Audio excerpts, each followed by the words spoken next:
going to annoy the safe lane DK, or unlikely? I don't really think so, to be honest. I guess, I mean maybe, actually. Yeah. Maybe Soul, maybe the Decay plus, I mean, he did go Orb of Venom too, and Eidolons are something not to laugh about. Yeah, and maybe they want to fight. They want to try and, you know, threaten the DK whilst he's vulnerable on the early levels. Maybe I can see it, because there is a Wyvern also in the lane, a little bit of a weaker kind of 5 position, so maybe they're looking to try to take advantage of that fact with the Enigma and the Undying with Orb of Venom. Cool, okay, let's see if it works out. It's a little bit of a trade-off. And looking at the items up, Saxa starting with the Hedress early on. Cool. So a bit of different styles that we're seeing coming out.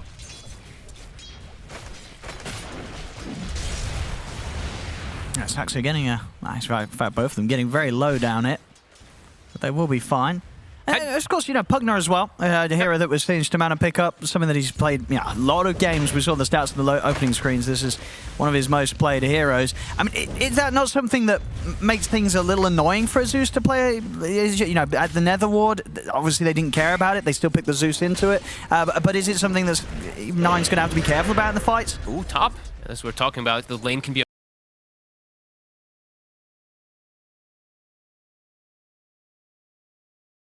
bit weak with that Wyvern. You can outrange a lot of times as Zeus. Like, you can just sit super far back. It can be a bit annoying in the midst of the fights, though. So, yeah, definitely. But they do have a lot of elements of vision, right? So, Beastmaster, he can spot where the ward is a lot. It out. They can take it out.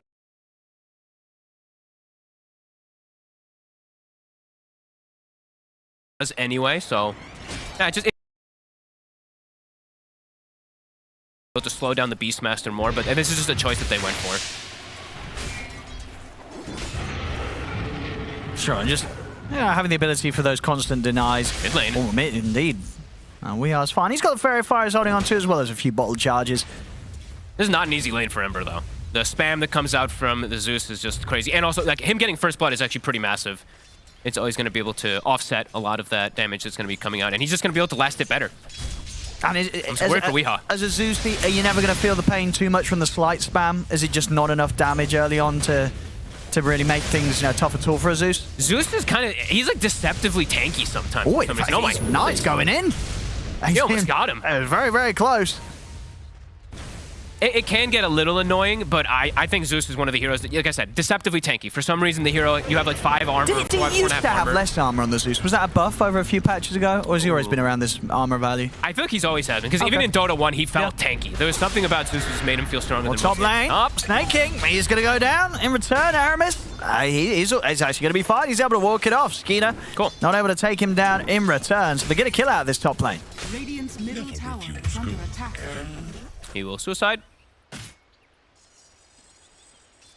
So what is this causing, though? So Beastmaster, though, is getting absolute free farm. They're slowing down the Wraith King. DK, he's still farming pretty well. I mean, both carries have been slowed down. Yeah. Skeeter's being kept low. Symmetrical doing a good job with the Eidolon harassment. I like this. I really like Hedress on these 4 positions lately. I think it was actually Thunder Awakens who I saw doing it the most at the Major. It just seems really strong, because there's just, it's all about regen on your 4s and 5s lately, so just being able to save, having to bring out regen like a Fairy Fire or a Tango or a Salve all the time, just having this Hedress constantly is really nice to offset a lot of that harassment. Runes coming out. 2v2. Will Saxa make it in time? He will not. No refill for 9. Also bringing over Stamana. Oh yeah, they've got the root. They've got their setup here. Stax is in trouble. He'll put the Fairy Fire. Oh, the miss. There's going to be another sleight of fist in a few seconds, so should have it. It's not even needed. It's the right clicks alone as Weeha gets the kill. Nicely done. I like that they double-checked the rune here, because Weeha's having a little bit of trouble versus the Zeus. Now he's able to offset. But man, look at Nine's last hits. That is easy. This is classic Nine. You know? There's a small camp too, but yeah, classic You put this man on any sort of mid laner with a good nuking ability. The Coles, the Zeus's. You know he's going to be top CS in the first few minutes, and he indeed is smashing it. 35 last hits. Dude, 33 is also tremendous. Yeah, he's doing just as well. Even better, in fact, because some of those aren't small camp. Like, he's just farming down bottom. The Zeus' net worth is higher because he got first blood, but if he didn't get first blood, that Beastmaster would be top net worth. Zeus 6 now also, so an element that Alliance has to be worried about in the side lanes. Radiant's middle tower is under attack. Shaman in. They're making the move on him. And they're probably going to call for the Zeus ult. There we go. 9. Able to get involved with that global action. Oh, this is actually a really annoying lineup, though. Like they're mentioning on the panel, you know, there's the Tombstone, the Pugnamore, but even the Skeletons, too. Eidolons, like lots of different summons and annoying things that Alliance does have.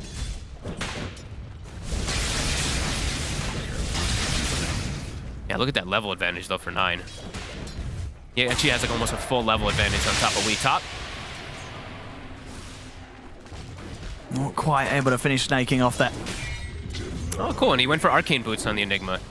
So this is the Saberlight thing where you go Arcane Boots into the Vessel, and since he's playing versus Wyvern, DK Beastmaster, could see it working out if he does go that route. Yeah, what sort of route do you go there? You get the Vessel and then you just go Vessel BKB, or do you still try and get a Blink into your build? I would imagine, I don't know actually in this game because he's so countered, it's actually really hard. Oh no. River, Remnant forward. WEU is going to be able to jump in and take down 9. Massive They also kill. take out Saxa as Alliance. Very nice movement there from the supports to join forces with WEU in the mid to get 2 pretty big kills. Snaking is going to be looking to find a haste room. We'll be able to charge away before there's any further chase down from WEU. But yeah, important kills. He's been having a tough matchup, but they're getting him these early action. You know, WEU 2 kills now in the mid. Yeah, great place really from the supports. Knowing that these two offlane or the 2 side laners can do fine on their own. The Enigma with the Eidolons, Wraith King's just versus a Beastmaster who can't really bully him or kill him by any means. So yeah, great job double checking runes. Much needed for WEU. But again, still looking at the Beastmaster getting this top farm, complete free farm. And we know what 33 is able to do with this a lot of times. His Dominator is going to set the tempo for this game. Yeah, WEU is looking to maybe slow it down though. I like this move. This is a good one if he's able to find it. I don't know if he was, maybe it looks like he was kind of spotted, but I like that he's even trying to slow down this Beastmaster right now. Yeah, it's going to be a tough kill to get, especially if Tundra keep close to the tower. 33 and Saxa stepping out a little bit. Doesn't look like WEU is going to be happy with finding any opportunity though. They'll head back to mid. Yeah, whenever you leave like mid versus even something like Zeus, someone that can spam it out so hard, 9 just triple nukes the wave. There's no Ember at the tower. He's making the call. He's like, hey, watch out on those side lanes.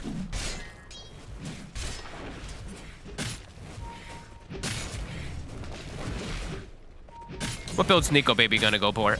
Will he go for his trusted Radiance build this game? He's not going to go Radiance. We still, I believe we only saw that once from him last season, and it didn't go great. No, I don't think so. I think that was because Alliance's record was very good in Div 2 last season, well, last tour, in fact. I think that was maybe even like one of, if not the only game they did lose. So we're probably not going to see the Radiance this game. No, I wouldn't imagine. I'm almost sure we're going to see the classic Armlet, Deso, Blink. 9. He's standing toe-to-toe with the Ember. He's gonna get him. Is he? I mean, he is. Yeah, 9. That final right click takes out the kill.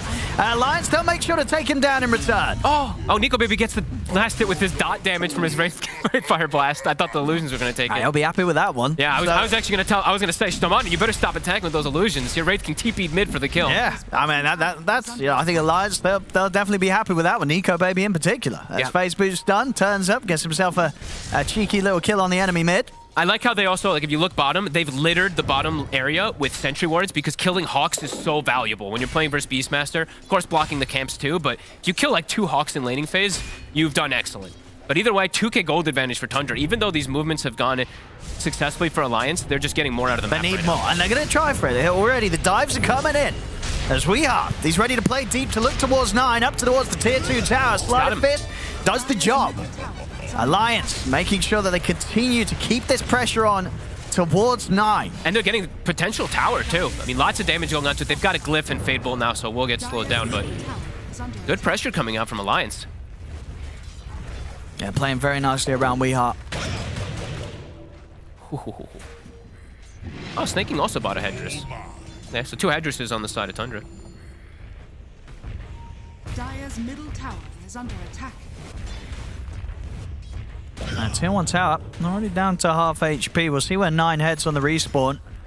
I like that they're double moving with the supports constantly. I know I was mentioning it before, but even more so just because they literally, like, they have no catch with the 2 supports, so if they're just there with bodies just throwing their spells with WEU, it actually does help quite a lot people to make these plays. The side lanes, they're relatively safe, right? All right, yeah. Nico Baby he's on a Wraith King under his tower. He's pretty fine.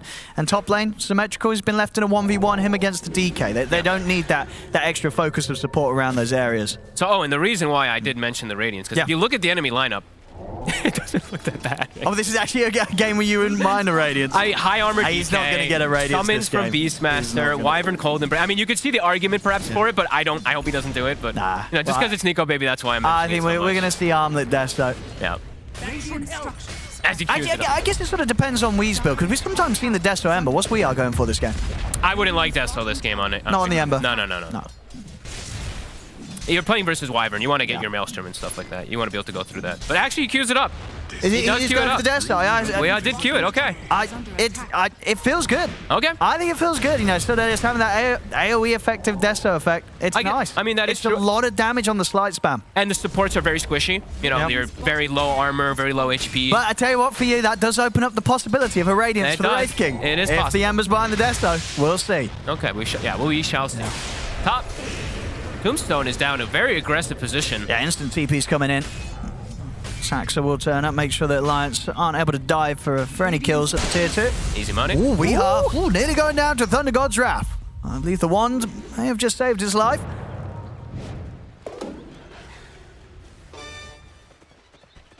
I'll be able to head back and reset. Back down on the bottom half, though, we received 33. Still top net worth. Yep. And he's still getting this space. He's hitting these timings, and he's able to get the push-up right towards the tier 2. So sooner or later, Alliance is going to have to do something about this. They're coming in with the smoke. Yeah, I was going to... But did it get spotted, perhaps? I don't think it did. Oh, and dude, you're getting your Radiance. I am, right? He queued it up. I mean, as you said, though, you like it this game. I can see the argument more than ever. More than any other games that he's gone, and I can see why. 33? This could be another one. The stun onto the Undying in the back. Our TPs are coming in. And 33 with the farm that he's had is not too easy to take down. Did he just take over the Wild Wing and push himself? I think he did. Yes, he did. Nice little play there. Free 4-staff with that Dominator. Let's have a look at it again. Of course, the action replay. Look how quick he thinks about it, too. Boom. Right? That's very fast how he reacted. Very, very nice. Power rune for Weehaw, a good one. A haste rune. Dude, what is this Undying set? What What the hell is that? Dude, that looks like an alchemist that's let himself really go. Oh, it's like the Spartan Guard kind of one. I've seen it before. I have seen it. That's a wall. It looked weird on my screen, though.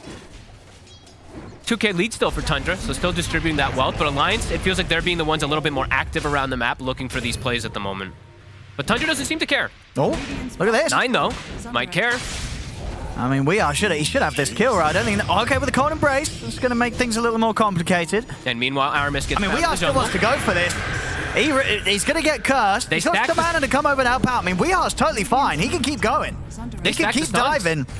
I mean, I think he's going to keep committing for 9. Okay, no, he's backing out. He knows the right time to back out. And, Saxa was there, but not a lot that he could do himself. He's going to take a few tower hits coming in, but Weehaw's fine. And Nico Baby. let's see if maybe Nico Baby can indeed pick up a kill instead. He's going to turn towards Saxa. Saxa's going for the TP out, but they've got the damage. Nico Baby able to get some more gold towards that Radiance fund. Mid tower's going down, though. The stolen Eidolons plus the Wild Wing. It'll get denied.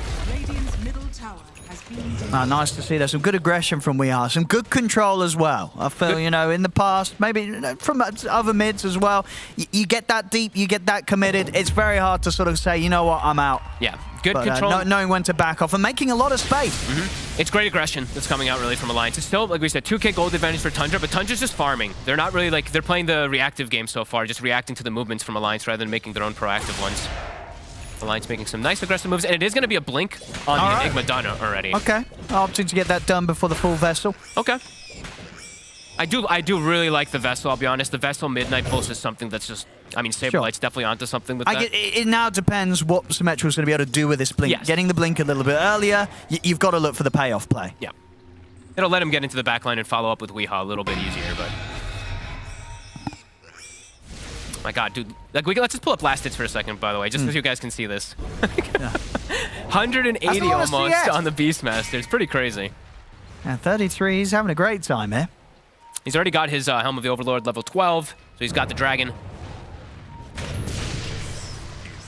And one of the most farmed Beastmasters. That's pretty wild, actually, to see that much above the average. And you know, usually that's like with heroes that have played in other roles. You know, Beastmaster, it's always in the same one, so it's a fair comparison. Can't get the roar. And very much an accurate showing of how far ahead he is from the standard. It's 14 minutes, and he's got 180 CS. That's like 12, actually, 13, 14 CS a minute, right? I can't remember. Do we get the pretty stats crazy. nowadays? We got any cool stats about that? Because that's got to be some record or something, right? On a Beastmaster. It's a lot of neutral creeps, but either way, I mean, that is insane. Just the raw number. Yeah. And still, now Tundra's feeling strong. Now they're feeling like they can get aggressive with this Helm of the Overlord. Yeah. He has a shard queued up next, an amazing shard, super underrated. Yeah, And we changed, by the way. He he go. did. Yeah. Okay. I didn't But now, see it, now there's no but- death zone, right? And unless no, we're not seeing a change for Nico, baby. He's still going to commit for the Radiance. No, it's Ed, which I'm excited to see. You know, it's good to see that he's still stuck with it after it hasn't worked out in the past. But as you say, because of reasons that this game, there are reasons on paper why the Radiance will work. And we know, historically, Nico, baby, has been a huge fan of the Radiance build. Yeah, it's been. Although that's changed, of course, with recent times. A little bit different now. Yeah, so we'll see if he can make it work here in this game. Wow, really interesting build from Aramis, too. I mean, Yeah. I guess because he's playing 4, he wants to try to transition a bit more, but he has BKB queued up, Phase Boots, and Max nice. Decay.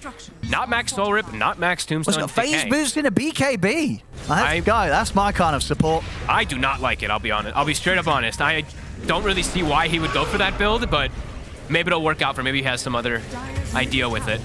I mean, we Look on have top. seen in the past, Aramis very much a support player that sometimes he wants to carry the game himself. We've He seen him does. on like when he did the Weaver last tour. I remember a specific game. Yeah, the lift. He's Perfect gone. follow-up. And so is this tower. They might knock on the front door. The Tombstone was used.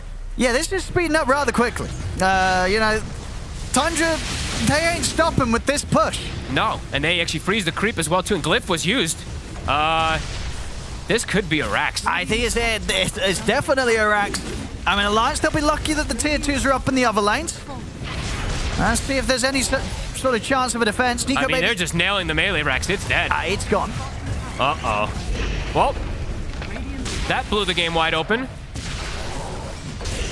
I don't know if you can even opt to go for... I mean, he already bought the Relic. Never mind, so you have no other option. He wants but- his Radiance. Uh-oh, this game could end very quickly, I feel like, now.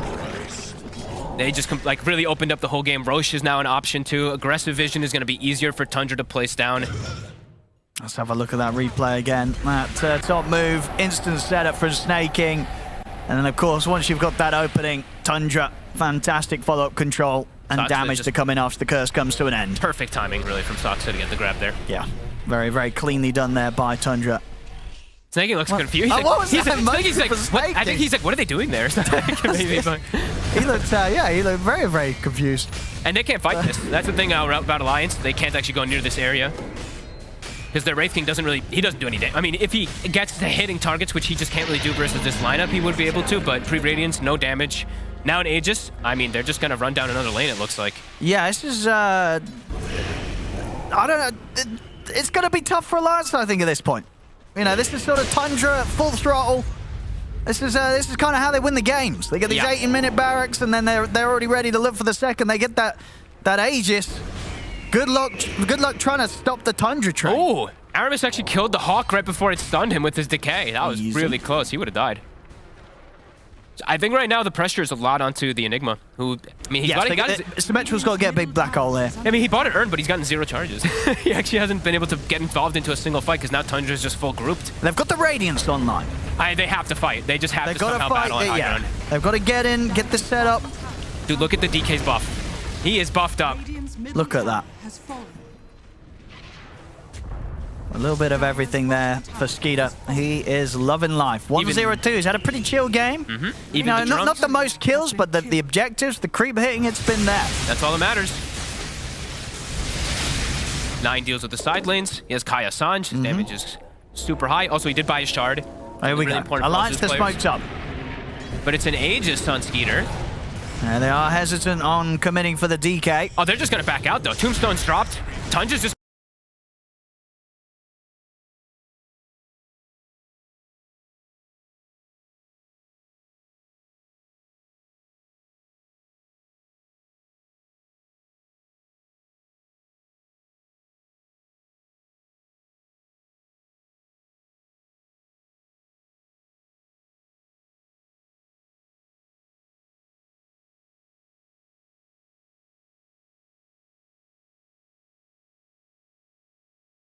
I'll see if there's going to be any sort of attempt to fight back for Tundra if they'll let Skeeter go a second time. He's out with the blink, in fact. It's an easy escape.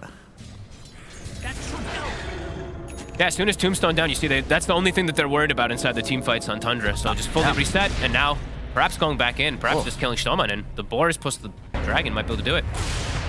Symmetrical's going to try and do his best to help out here.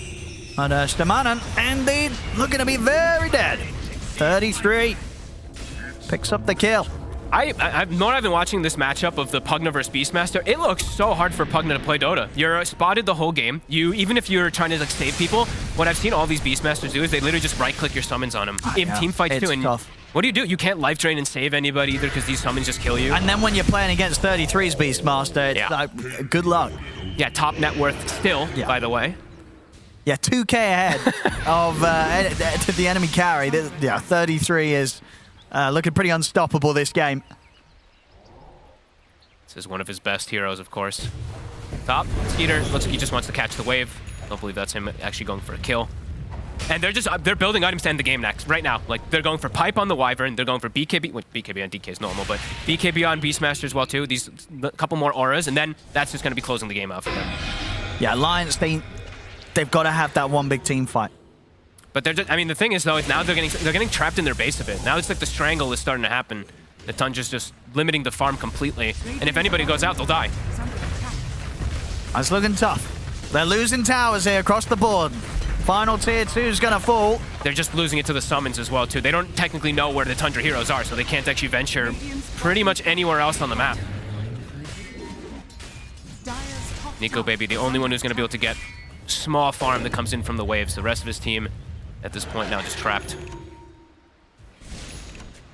That's tough. Smooth Very game tough to find the fight. I mean, as we said, the pressure on Symmetrical's Enigma to get a good black hole, but as we pointed out in the draft, they pretty much got all the answers under the sun to stopping He needs a black hole. He needs a 5-man black hole. It has to be, otherwise everyone can cancel. It's very, very easily going to be cancelled. Or stolen, and then turned.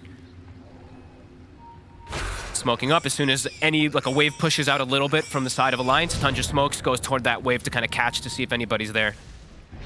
But looking for any type of fight. They know how strong they are. Aramis. It has been caught. We'll see Symmetrical try and jump forward to help him out. But Aramis cannot escape the Dragons. Weehaw now. Got the setup. 33's got a roar as well. He's ready to keep him locked down. Goodbye, Weehaw. Oh, and this one's pretty over, it feels like. It is. This is a quick one, boys and girls. 22 minutes in, and Tundra, they're up for a second set of the barracks here. I'm eyes on Symmetrical, but it's like 5-man black holes, but even then... It's got to be a 5-man. It's like, even then, though, like... It's got to be a 10-man. He's got to catch him twice. Let's see what they can do. The double dragons taking out the tower.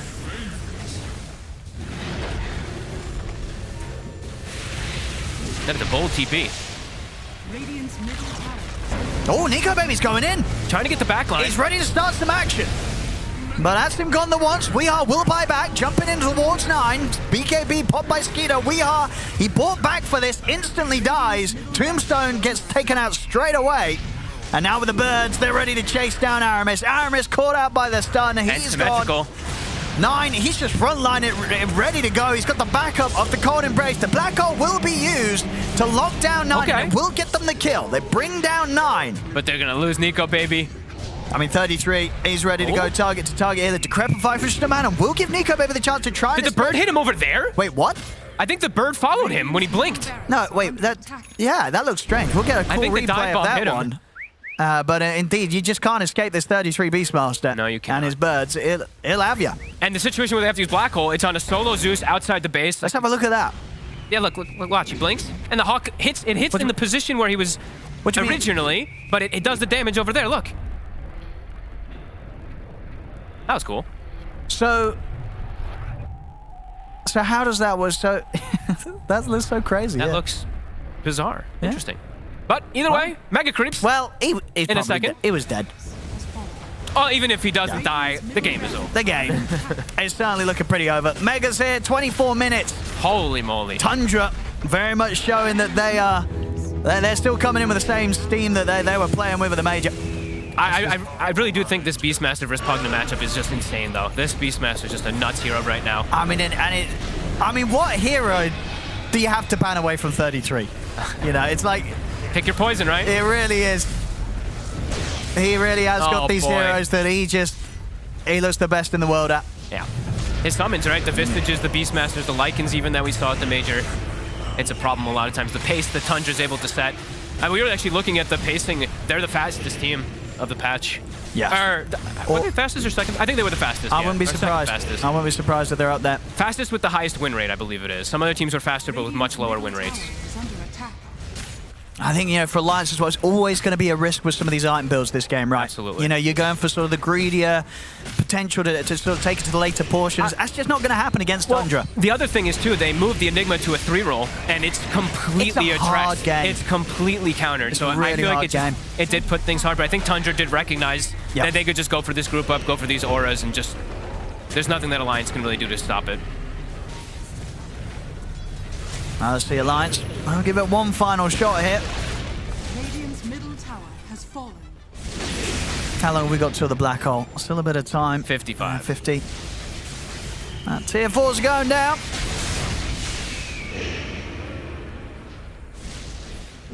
It's just so hard because he's got BKB queued, and even besides that, even BKB's fully countered and addressed by 4 different heroes.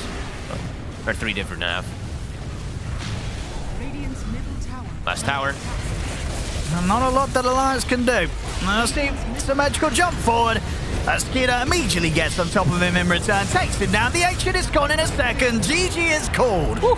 Tundra looking as terrifying as they did in some of their performances during the Major. This is a strong squad, and Alliance struggling in this opening game. Yeah, and the Zeus pick absolutely working out. First Blood helped, but he did excellent in the matchup. He was always ahead of the Ember, even when they were try-ganking him. They were going for 3 heroes. They really were. Yeah. And it didn't matter. Didn't matter in the end. 9 able to still have the high impact. 8, 4, and 6. Imagine his damage indeed. He was the highest hero damage, of course, was Zeus, making sure he's able to do his job there. And yet, just outside of that, Skeeter having a pretty chilled time up top, hitting the creeps and taking the towers. At 33, free farming, almost certainly breaking or at least reaching some records on what he was picking up as a Beastmaster in this game. Just impressive all around the shop here from Tundra. Yeah, I think you have to address 33 a little more. That's why I was saying when they put the Undying top and put the Unpugna bottom, you're giving the Beast a free lane. If you have the Undying down there, perhaps you can offset it a little bit, but it's a choice that they went for. Didn't end up working out, and 33 did take over the game, so I think it's back to drawing board, and it's pick your poison. What are you going to do versus 33 with his micro heroes? Yeah, well, we'll see if Alliance can come in with a bit of a different angle against Tundra in Game 2, because this Game 1, Tundra, they had them very, very much figured out. Tundra, they'll take Game 1 of this best of 3.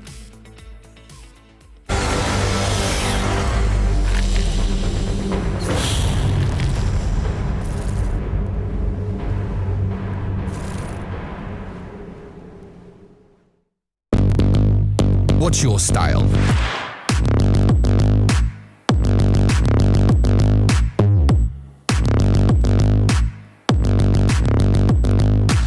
Get your merch at shop.eslgaming.com.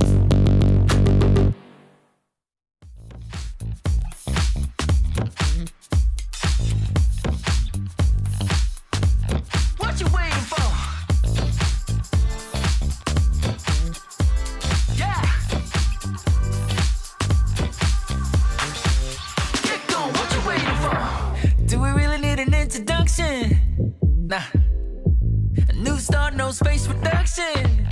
Hey, why do you still seem reluctant? 'Cause you and me weren't born for nothing. Nah. We only get one life. You can have it all. The choice is yours. Don't just sit around and wait. If you really, really, really, really want this feeling, yeah, you should come a little closer now. What you waiting for? You can really, really, really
game was 20 minutes long, which is not very long. And to be honest, the start of the game, it looked like it was somewhat gonna be a close one, but once it started getting ahead for Thunder, they just applied so much pressure that there was no way for Alliance to do anything really in this game. We talked about how Symmetrical's Enigma was countered all the way through. As far as we could count, he only got one black hole off, and by that obviously was way too late.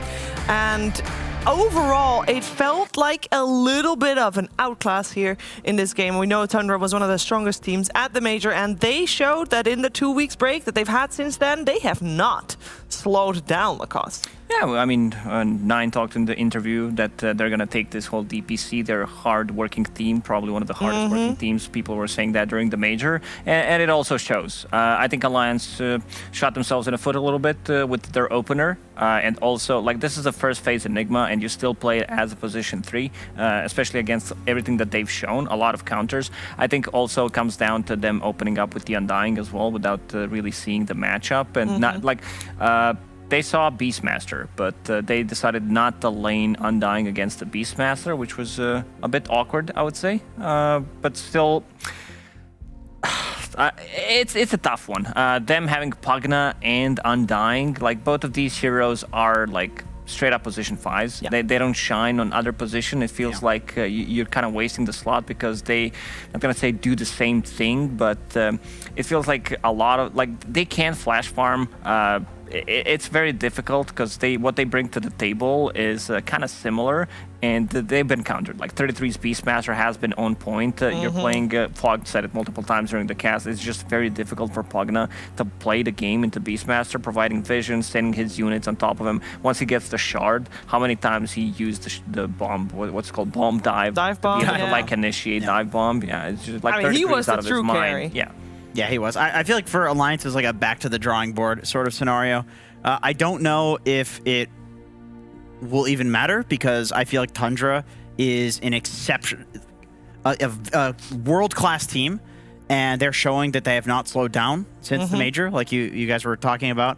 But with that being said, I think we could have a much more competitive series if the draft wasn't so weird. Yeah. And so it's like, you know, it's cool to see that they're like trying things in the draft because I think against a team like Tundra especially, you can feel like baited to do that. But like their take on the game is like, that didn't work out. Let's just play a little bit more normal. I don't think you need to experiment too much. We've been on this patch for such a long time. There's a patch today, coming out today. Yeah, so maybe like, they're bored. Maybe they're bored. It could be. We have an Acer player versus player comparison, and we have to go for what we consider to be the MVP of the game, which was 33. That does mean that we're going to see Symmetrical on the other side. The damage done is obviously a stat here that Tundra is going to win in. But needs to land multiple black holes to unlock the character, like at least 3. At least 3. It was a really rough game for him to begin with. He did not have the cleanest lane, of course, also partially due to having an Undying on his lane, which wasn't the easiest lane for him. So he had a really rough game. And then also, when the game isn't going too well, it is Symmetrical that has all the pressure on him. It's like, okay, we know you're countered by 5 heroes, but come on, you gotta do something. just play like Saberlight. Just play like Saberlight, please. It's difficult. He had a rough game. I mean, it's not about him. It's about like what he's playing. Exactly. It's a draft. I mean. It's a draft. Like I think if you look at the Major League, TSM, who was really pioneering this, off lane Enigma thing, they even flexed it to 4 position when they were in situations like this. So I think it's a matter of being comfortable with that in the draft. Otherwise, maybe it's not something that you want to pick. I mean, I feel like they can play it as a 4. It's just one of those things where like it crosses your mind after you get dumpstered in the game, and it's like, oh yeah, I didn't feel like I could do anything. Why was that? Well, because we first rounded it and they had 5 counters. I do want to touch upon the Zeus for a second, because we don't really see Zeus that often, and obviously Nine made it work very well. I know you were very happy to see it. Yeah, I have a note. It says heavenly jump good. There's one fight where Nico jumped in onto a Rubik, a very squishy hero. Yeah. Heavenly Jump comes out. It was the slowest auto attack in that. So I was like, oh, that's a great little attack speed slow there. But there's the other component to the move speed slow where he was killing WEU on Ember Spirit because his remnants were slowed down by this massive amount. And the build that 9 went in this game was I believe it was either 4-2-4 or 4-1-4, but he maxed out the Heavenly Jump. It is an ability that genuinely feels really good to get those high levels in because of the duration on it, the slow on it. The damage is not much, but that's an underrated hero. I think people just build it wrong. Yeah, or maybe we'll see it again. I mean, the patch is almost upon us. You know, it's time to bring out some heroes that you might thought were good this patch, but you haven't got a chance to try it yet. Maybe we'll see it even in the next game. Next game between Tundra and Alliance. It's going to come your way very soon. We're going to take a short break, but when we're back, it is drafting time once again.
It's time for game number 2 here between Tundra and Alliance. First game of this best-of-3 series went the way of Tundra, and it was not close. It was a relatively fast game as well. We're going to find out if Alliance can set themselves up for success a little bit more in the draft, as we decided that the draft was where things started to go a little bit awry for the squad. What can they do in game number 2? We're going to find out. I'm here with Lacoste, I'm here with Jenkins, and you should be seeing the draft on your screens momentarily, as I don't know yet who's going to be playing which side. You got to wait for all the things to go away. Now you can do it. Production's doing it on purpose. There we go. Yeah, there you go. Well, you play against Tundra, you don't ban Beastmaster because you think you Yeah. can counter it. First pick, Dire again for Tundra. We got an IO and a Rubik band coming out from Tundra and Enigma, because Alliance doesn't want to pick it themselves anymore, Enigma and Doom. That means that the hero that made it through compared to previous game is the CK. That's the one that Alliance banned previously. 5 seconds. I'm glad they didn't, that Enigma is banned out, because now I can't say the name about 50 times during the draft, so that's actually really good for me here. You know the problem with Beastmaster is like, okay, I was going to mention something like the Chen and CM, like these boar counters, just don't do what they used to, because Yeah, he's not gonna get go it. axes anyway, right? Yeah. It's like the fact that multiple builds are viable. Like sometimes on Beastmaster, you get a patch where it's just Great axes. contribution to the draft here from one of the Alliance members. Maybe they might be sticking together. Yeah, I think it's Aramis, because I saw him standing behind Stamanon earlier as well. So It's always funny to all see good. someone missing. They're like, yeah, I trust you guys. Dire team pick. Easy. Okay, so we got a little bit of an old school combination. Now, I know that Crystal Maiden is not that good anymore against Beastmasters, what you guys mentioned. However, Crystal Maiden's stock is rising It is rising. rapidly. Yeah. That shard is OP. Like, it's so good now. You are playing into Aoi 69,000 coach though. This guy's Yes. the CM god True. of Dota, and he's been spamming it a lot lately. So I feel like there's a lot of in the comms going on right now. There's a lot of this doesn't counter Beastmaster. Who cares? Here's what you do. Yada, like explaining this hero because this is a double down counter to Beastmaster right now. So the way they approach this is probably gonna, like, you don't know if it's gonna be mid coddle or not, but if they play Beastmaster with the coddle and spam axes, like you're gonna have a very difficult time in terms of trading region in this lane. So that's one way to deal with that. I mean, Tundra, it seems like they always have like an answer, like even during the major, whatever is thrown at them, they have like this mentality to adapt extremely quickly. They didn't spend any extra time for this. Yeah, this is clearly like the sort of opening that they've prepped against. Like you're saying with the answer, like you. I mean, these are where like you get your good openings from in Dota, where you feel like, okay, like what are the primary counters to like the best playstyle of this hero? All right, what's some secondary playstyle that we can enable so that counter comes out, we can deal with it. Like Timbersaw, like wave cutting instead of playing the lane against like a Monkey King or something like that, which is exactly what I remember Tundra did that in DPC Season 1. They picked Timber into Monkey because otherwise, other than the Monkey, it was a good Timber game, something like that. And they just cut the wave, level 3. So like they have a way to play against these heroes. So you guys are saying that Phantom Assassin Crystal Maiden, in theory, could be a counter still to Beastmaster? Yeah, it's a the strong old boar lane. build. Like if Yeah. you go the boar build, then yeah, for sure. But But if he doesn't, does Coddle Phantom Beast? Assassin do enough? no, not Coddle Beast. Like, well, this is one of those things where maybe for Alliance, the pivot is even if you have a Coddle Beast, which is a very strong lane, you pick up like a Tusk for Alliance, and all of a sudden you have this roam threat to the lane, and the CM and the PA are more of just like nukers and slowers for the Tusk to come in. I think that's a good answer. Whenever I see these two heroes, it reminds me of Virtus Pro from the previous season, like the real season, 2021. That's the way that they played it. Like they nuke the lane, they get faster level 2, and then they start playing aggressive, go for the kill, and just enable Phantom Assassin to get like multiple kills. You get the Orb of Corrosion as well in this lane to be able to slow them extra. Like if you catch someone, that hero is just straight up dead. It's a killer lane. It's one of the lanes have that to can kill, easily yeah. snowball. Like you can't just trade farm, but if they decide to put Beastmaster and Keeper of the Light, you might not get close to them in terms like also Keeper of the Light is a very good response to Phantom Assassin with the Blinding Light later on. It just works really nice pre-BKB. Dire team Just back. go. I hate to talk about the same lane over and over again, but I'm just thinking of the lane theory of this, and especially when it comes to Tundra, because these guys are really good at figuring out how to play lanes. You talk about getting level 2 first on CM and PA. I feel like you can't do that into Coddle Beast. That might, You're just going to double nuke the first wave and get level 2 on you, right? Which is why I would love to see the double down from Alliance to pick one of these melee ganking 4s. So it's like, okay, maybe you're going to push the lane and get level 2 first, but it's not about our duo in the lane. It's about the person that can rotate to it. Or, some Nature's Prophet that can TP from off lane. Unlikely to happen because it's not really an off lane hero these days, but something in that line of thinking I think is super strong. I mean, we did see Beastmaster previous game for Tundra was the the main hero. Like, okay, there was a Dragon Knight for Skeeter in the game, but he could have been playing Yeah, anything he at had that point, right? 12,000 net worth Yeah. when his carry DK had 9,000. Yeah. It was insane. So you want to see something else that addresses this Beastmaster, because otherwise 33 is just once again gonna run away with it. Beastmaster as a hero just provides you with everything. You have a BKB piercing ability, you have a strong laner, you have someone that can push, builds into Helm, unlocks a Roshan, kills the towers, just does so many things. And we still have the CK band out on the side of Alliance, so it's Faces Void, Medusa, CK. And on the other side we got some mid bans with the Pango, the Bat, and the Storm. Does that tell us anything? Because of course we're still keeping in our minds that Keeper of the Light can be flexible. Yeah, this is just straight up carry-to-carry matchup that Alliance is banning out for. I'm not sure if that's like a good approach, because there's still certain heroes left in the pool that work well against Phantom Assassin. The first one that comes to my mind is Bloodseeker. This hero has been on the rise, it's and nice. like Phantom Assassin does not get to play the game. You get ruptured, you're dead. Yeah, especially when you're getting blinding lighted as well. Yep. The typical stuff that she likes to go to, like BKB, Satanic, these sorts of items, it does absolutely nothing to a Rupture. It just pierces through all of that. You need to get the Lincolns, but like it's so easy to just pop the Lincolns and Rupture anyway, or you just double Rupture. And Blood Ride's very good against Crystal Maiden, actually. Yeah. So that's nice too. Ground targeted silence for the CM ulti. Yep. Which is like, in my opinion, the primary reason why this hero stock is increasing. You know how the you ult can- being so strong.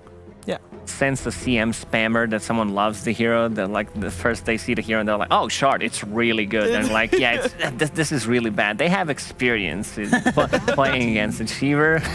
I'm looking at you.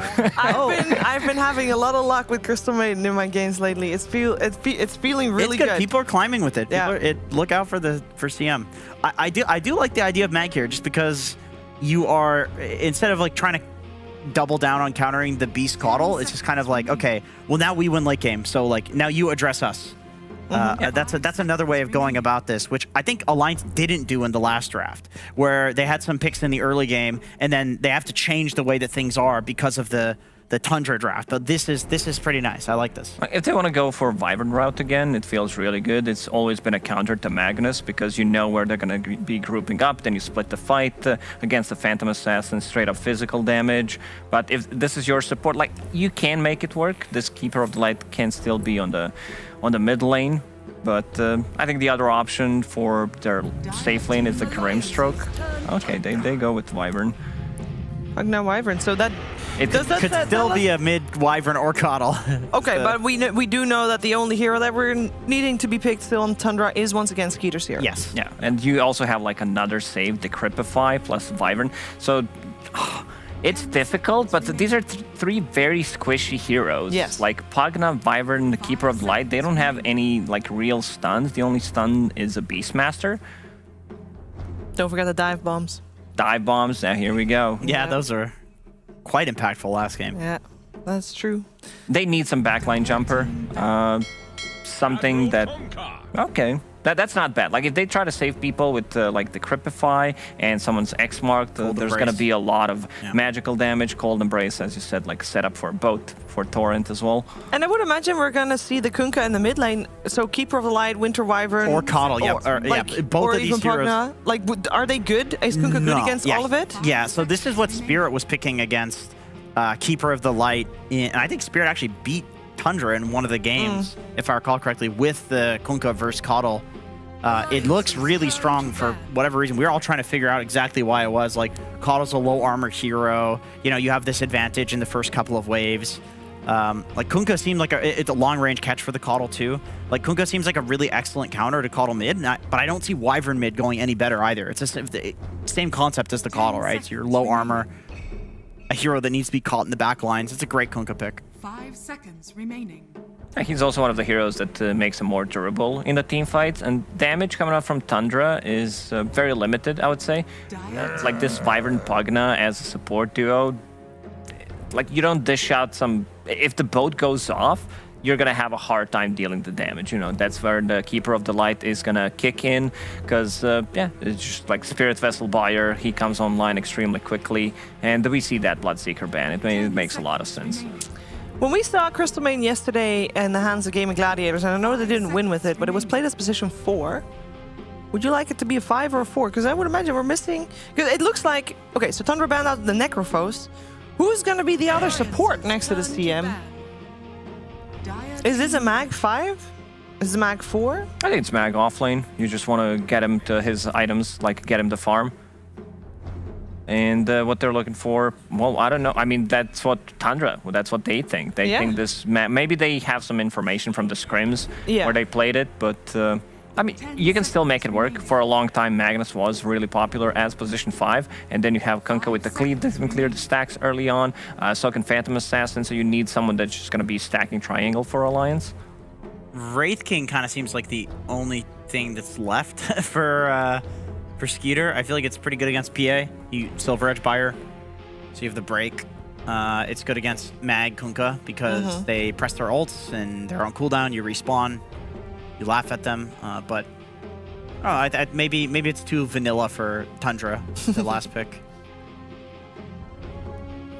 But there's not many, like there's a lot of carries that are banned out or just not that good. I mean, to be honest, Skeeter's Wraith King, I mean, it is the hero that he spammed most in the previous season. And when I say season, I do mean 2021. I don't remember who was at the major, but somebody said, some smart person, was a player, that, I think it was Crit, actually. He said that you like Pugna and Wraith King in a lane together because Wraith King makes up for Pugna's weaker laning.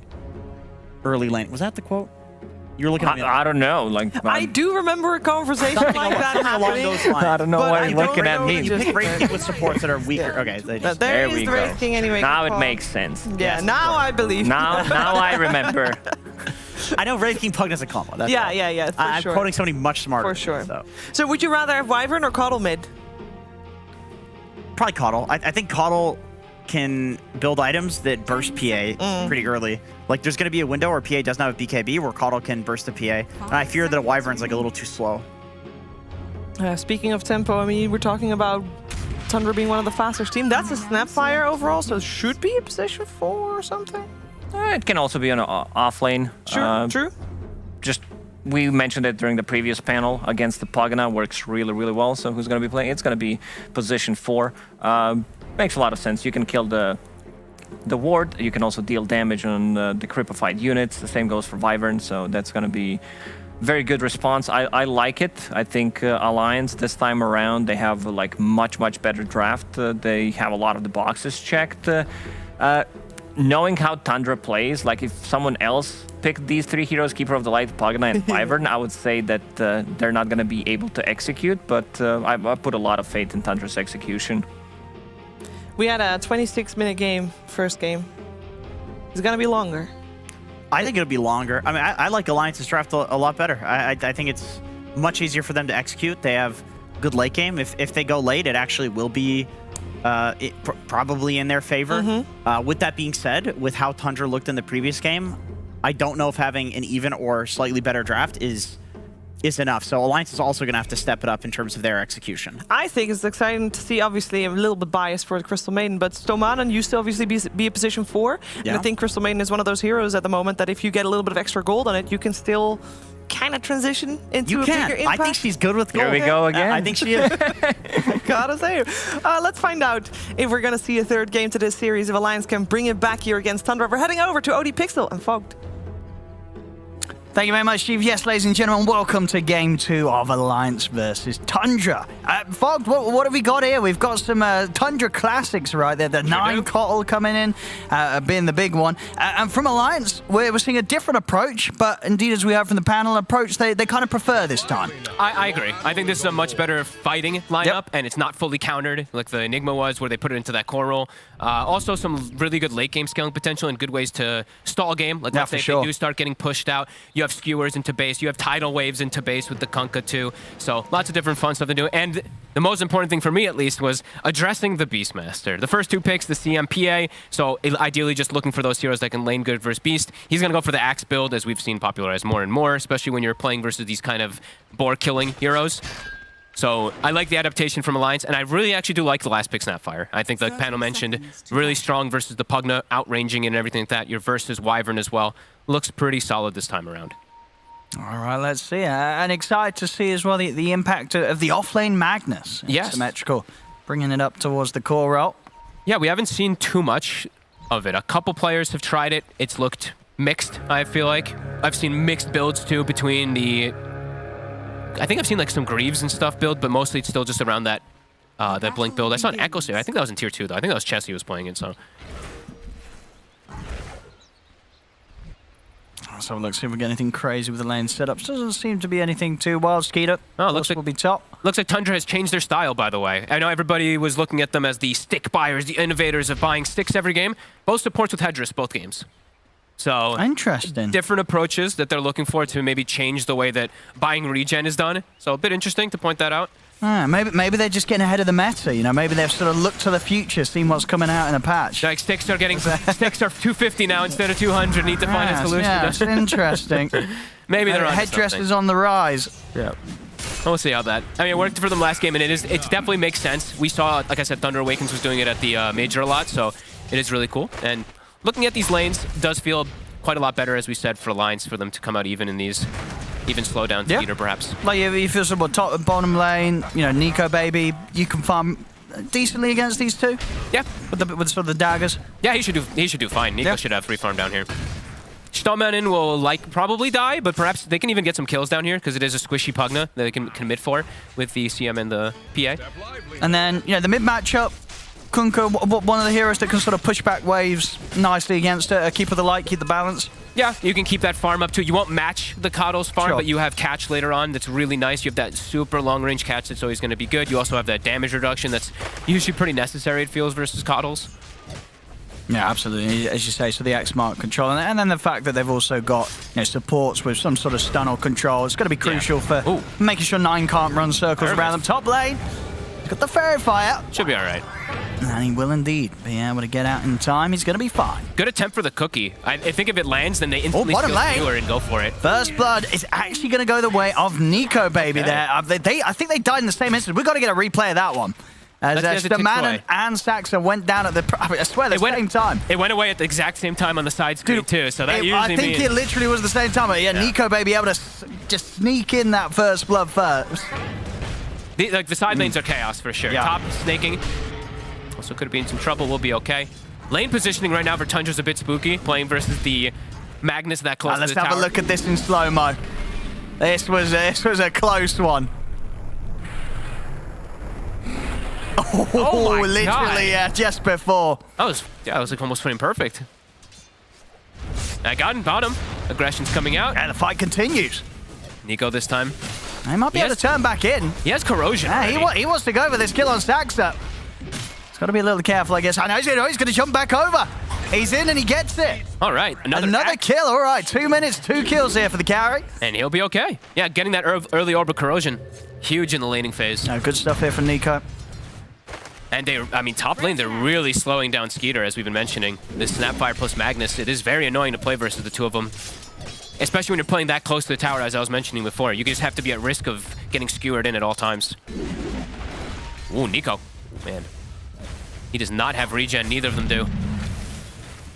Did TP back to the tower, wanting to stay in lane. But, he's thinking about maybe poking back at 33. They have the salve now on Stomanen. They have 2 of them, in fact. Okay. Maybe they can do something with this. Stomanen will hold back the ball. They are losing creep. He is zoning them off of the tower's taking damage. They're losing a full another creep wave. I mean, yeah, how do you play your way out of this position if you're Alliance? They're going to try and jump in aggressively. Sox is down here now, though. You can't fight into the ward. You'll kill yourself spamming your spells. That is really painful for Nico. But as we're mentioning, Skeeter's having even worse of a time somehow top, so. I mean, can they get back to the tower? Where does Nico go? He's trying. Was both salves used? I think both salves were used and canceled. So they have no regen down here still. They're going to get dove. Stoneman's going to die to range creep. He is? All right. I mean, okay. From getting 2 kills here as the carry, everything went downhill from that moment for Alliance here in this bottom lane. He's going to die. All right. Boy, well, and he missed, what, 3, 4 creep waves as well? There's a lot of creep waves that got eaten up by that tower. Weeha's going to come down to offset a little bit of it. Should be able to get the kill. Yep, he's got it. All right, Weeha able to take something back in return here for Alliance down bottom. I mean, like I said, the fortunate thing for Alliance is that top is going so well, right? The Wraith King is really shut down, almost identical to how badly shut down this PA is. Yeah, and the XP is similar as well. Yeah. So yeah, both carries being forced into a similar position. How's our net worth looking? Yeah, they're pretty much... I mean, the PA is actually 300 ahead because of those kills. Yeah. So. Yeah, so end of it all, Nico Baby's actually still in a happier spot. Yep, and Weehaw is actually matching the farm of 9. I think now it's where it starts getting accelerated because you have your triple stacks that you work on as the dire coddles. But yeah, really good stuff from Weehaw in the mid lane. We didn't really get to touch on him too much because of all the action in the side lanes, but... No, yeah, I feel like this was a hero that was sort of always... You know, sort of seen as a potential to put up against like these mid cottles. Yeah. And I feel like we just didn't see it as much. Maybe because there's some mids that aren't as comfortable as a player on it. It did get banned. It's been banned quite a True, lot. that's true. Actually, I guess it was high in the bans. Yeah. But yeah, I mean, we are back on it. He's of course going to be very comfortable on his mid Kunkka. And now Nico Baby should be able to get much better farm down here. Yeah, now that he's been able to reset, you know, obviously off the back of dying, he's back in the lane. He's got the point and blur, so he should be able to deal with anything. I love it. Like if we bring up CS again for a second, looking at the difference in CS between these two mids compared to everyone else, 50s and then 20s, like. And I like his positioning as well from Weehaw, making sure that he can mess with 9, trying to get these stacks up, and you know, even taking away some of the stacks. Might even kill him. With the movement from Aramis, they will. Nicely done. We just saw this last game. You know, definitely the strength that Alliance had was these early support movements towards the mid to enable Weehaw with these aggressive, you know, dives behind tier 1 6 minutes in. He was doing it last game, and he's doing it this game as well. Yeah, and seeing much better preparation this time from Alliance. Also, the early ward that they placed into the jungle to watch Weehaw doing that, very important. And Weehaw's just sticking up here. He's just going to keep denying away this farm from the Exactly. coddle. You know, this is a huge part of the map that, you know, we saw time and time again 9 being able to just maximize his efficiency in. Yep. So being able to invade and play around that, it's going to slow down 9's game a little bit. I really like it right now. And he knows he doesn't need to leave the side lanes again just yet because things have kind of calmed down as we see Nico Baby starting to get that free farm back up. Does mean that Skeeter also, though, because the rotations of the supports are starting to happen so much, Skeeter is now likely to get that free farm up top 2 versus Magnus. Yeah, he'll start getting some space for sure. He'll feel a bit more comfortable. He is looking in a bit of a tough spot. And Nico Baby, more than happily going to be the one to pick up the kill. Nice. Yeah, he gets a last hit. And this time around, yeah, 33, much more shutdown. No Dominator yet. He already had it last game, I'm pretty sure. Yeah, a lot of focus from Alliance towards this bottom lane. A 4-0 heading in. They're going to look to try and fight. It's a big roar. Pushes Weehaw away. They've got control, and they've got setup. X mark into the boat. See the Cold Embrace starting to heal up 33. Well, they have the damage afterwards. The torrent is going to be there. Nico Baby jumping forward over towards Saxa. Dagger over towards 33. They should be able to bring him down. He pops the stick, but he'll still fall. Cookie in from Aramis. Takes him out. Saxa goes with a blast, but 33. He's out with the Fairy Fire. Splinter Blast. Oh, that blast will catch him. 9. He's able to pick up the kill. The rest of Alliance, they'll TP out. Just a man and an Aramis make it out of there. Oh, I think we could see that a lot this game too. The TP outs, looking at the stuns of Tundra, it's pretty limited. They have Curse, Wraith King stun, and a Beastmaster roar, so could definitely see a couple situations where heroes just TP out. Weehaw comes mid, or Nico comes mid. This might not have been the right place though. A lot of damage. TPs are coming in though. Maybe they can try and catch 9. He is playing very over-aggressive. 33's here to help out. Half a symmetrical to get in from the trees. Oh, jeez, Nico Baby. He might die to a stray blast from 9 right now. Oh, he does indeed. 9, ladies and gentlemen. That was a nice shot. Sneaky one going into the small camp there. He weren't ready for that one, Nico Baby. But that really hurts now, because he's not a Wraith King where he already has that built-in faster farm with skeletons or anything like that. These deaths really add up. 3, 2, and 2 now on him. Yeah, and especially when the plan is to go for that Deso first. Yeah. You know, this isn't a sort of a recovery plan. Ideally so. You know, against Tundra, you got to have the items to farm, to fight as soon as you can. But you got to get them quick. Yeah, he's got Magnus. And true. So he'll have the Empower a little bit to be able to help him out. That should indeed keep him on par with Skeeter. Just these deaths early on really do hurt, though, because you know that they're going to start pressuring towers the way the Tundra plays, and you don't want to just sit back too much and just farm with this Empower. And Symmetrical's actually maxed it, so... Especially against Tundra. Yeah. This is a team that's going to speed things up, you know it. Yeah, I'm I mean, I can understand why they're doing it because they want to be able to catch up with that farm, but I'm a little worried for these next few moments of when the actual fights come down, because not even having max shockwave, it's pretty big not having that to show up to team fights. Now you're just an empower bot as your offlaner. But yeah, let's see. Okay, he's got the empower now, so he'll be able to accelerate a bit there. But Skeeter already about 800, actually almost 1,000 gold ahead. Yeah, I mean, it's a 3K lead right now for Tundra. And they've got easier ways to pressure these towers, as we mentioned. They have natural tower siege, while Alliance, they have no way to hit towers actually on their draft. They have to do it off of just the winning of team fights. Weehaw is still being annoying though, walking into jungle and clearing out the skeletons of Skeeter. So still playing aggressive. Shamanin. It's looking pretty dead here. 9, as always, getting the angles. Vessel's almost done. High burst damage on their draft 2 versus this PA will be problematic if Nico Baby shows his face anywhere. Up top, looks like they're potentially going for something on Skeeter. They're gonna try with the kisses. And he's gonna drop that point into the reincarnation. Does he die even? Oh, he will pop. Okay, he does take off the armor when he's still burning. A little bit early for him to turn off. I think he's still under the Mortimer burn. Either way, Alliance not quite having the firepower to be able to dive to take him out the second time. And they lose their mid tower out of it to a Pugna who's just blasting from the tree line. So that move, they have to get something else out of it. They have to actually commit to this tower, it feels like. I mean, Snake King's going to turn up to see if he could try and de-push, keep this tower covered. And it's scary for them to hit this tower too, because they have the 3 melee cores. Snake King's ready with the curse. Yeah, if they do, he'll curse and then other TPs come in. They have a Beastmaster and a Coddle with bots. So they're very ready to fight. And yeah, Vestal's done. So versus Kunkka versus Mag, it's going to be really nice. I mean, even versus everybody at this point in the game, it's a significant amount of damage. And Sox already starting to poke tier 2. Seeing the 3 points in Blast, since he's playing the 4 position, wants to scale a little bit more himself. Rather than just play around Nether Ward in team fights. Also, team fights aren't really happening, so I like that he's gone for that build. 4K lead already. It's building up. This is, you know, sort of the trajectory we've seen Tundra on many times before. And their group up is very scary with the Coddle, with the Beast, with the Pugna. It's a lot of healing, including the Wyvern too. The Illuminate heal is always something I always talk about because it's something that I think does get disregarded a lot in team fights. Aramis. He's going to be dealt with. Tundra will be in position to make sure no further push comes in on this top lane. Actually going to have a smoke up from Alliance. See if they can make some sort of play around Weehaw. This blink is coming out very late for Symmetrical. He's gone for treads and double bracers and a raindrop all in between. So initiation is pretty lacking right now. It's all up to Weehaw to get the catches really outside of Alliance. That is a juicy one. I mean, they'll definitely look to take this one, Alliance. They'll be able to set up with the kill on 33.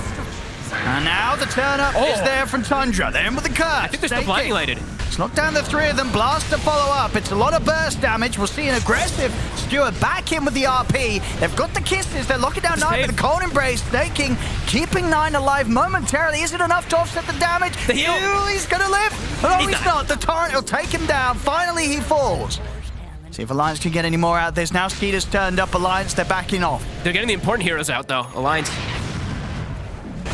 Weehaw and Nico Baby will be able to escape out of it. I mean, getting some kills out of this Alliance, but Tundra still the end of it all. They'll come out superior in the trade, and they do manage to protect that very juicy Ancient stack that they had going. 9 almost survived. He like illuminated, blasted to heal himself. Very close. I actually think Saxa maybe had an opportunity to turn and go for the heal on him. We are? Saxa? It's going to be all right here, unless Saxa can find any sort of way of getting under the tower. He's looking for him. He is going to try. Oh. Whoop. Hey, this is a little deep from Saxa right now. The man might be. He's hesitant on trying to turn it around. He doesn't want to lead in on this. Oh, yeah, they're keeping him down here, though. He has no TP on Weehaw. We'll be able to scurry away. Yeah, Nico Baby gets some space to farm. But yeah, initiation is going to be lackluster really for Alliance until this Mag has Blink. It's been slowed down a lot from all the small items he's gone for. And still just has to say that huge amount of potential gold that's on the map in that Ancient stack. Humongous. That's one of the biggest stacks that the man. He's going to try and clear out the wave with an ult. He did get it. They'll clear out his life. Got the wave, though. He's happy. Space for top also for Mag to get a blink. Gonna have a bit of time right until they can make a play with that RP. It's only called out for 20's fine. He has no BKB here. See if he can run. It's hard to run from 9. They're a little scared of going toward the high ground, committing fully. Stax is just going to charge straight in. He's ready to go. They've got the Rave Fire Blast. It's getting very, very low. But he will manage to pig pole his way out of there. He'll live. You can see 9 was like hesitant to go up, and Stax is like, nope, I'm going in. Yeah, Stax just went straight for it. Does die for it. Looking at the wards now from Tundra, probably looking to play around bottom and take this tower at any next moment. So I like what Stomanin's doing about just trying to nuke it and spam it. Stomanin even smoked under the wave, nuking it. Looking to catch the next wave even too. And this is a cool move from Stomanin. He knows that they're trying to emphasize pushing this tier 2. Yeah, look, they're looking for him, but continues to nuke and bring down these waves. That's a really cool smoke usage. And he's probably gonna nuke it again. Job is done. Even if he dies here, he did stall out the push significantly that was gonna be coming out from Tundra. I really like that move. Definitely looking very dead with this. I mean, look at the time he bought. Like, he bought a lot of space, but top. Oh, wait. That was almost a solo kill. Oh, the Ogres. Watch out for them and their clubs. Oh, he's going for a TP out. Ooh, that RP will save him.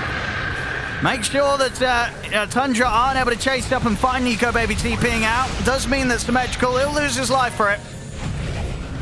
Oh. But they get the carry out. Nico Baby's back to safety. Does mean that Tundra's now opened up for the space to take Roshan. Yeah, they're like, all right, you want to just emphasize bottom tower protection? Fine. You know what? They've got that hum of the overload on 33. Weeha. We'll clean out the Hawk. And they're going to give the Aegis even to 33. All right. I mean, the way he was playing last game, there's every reason to give this man everything. He was smashing it.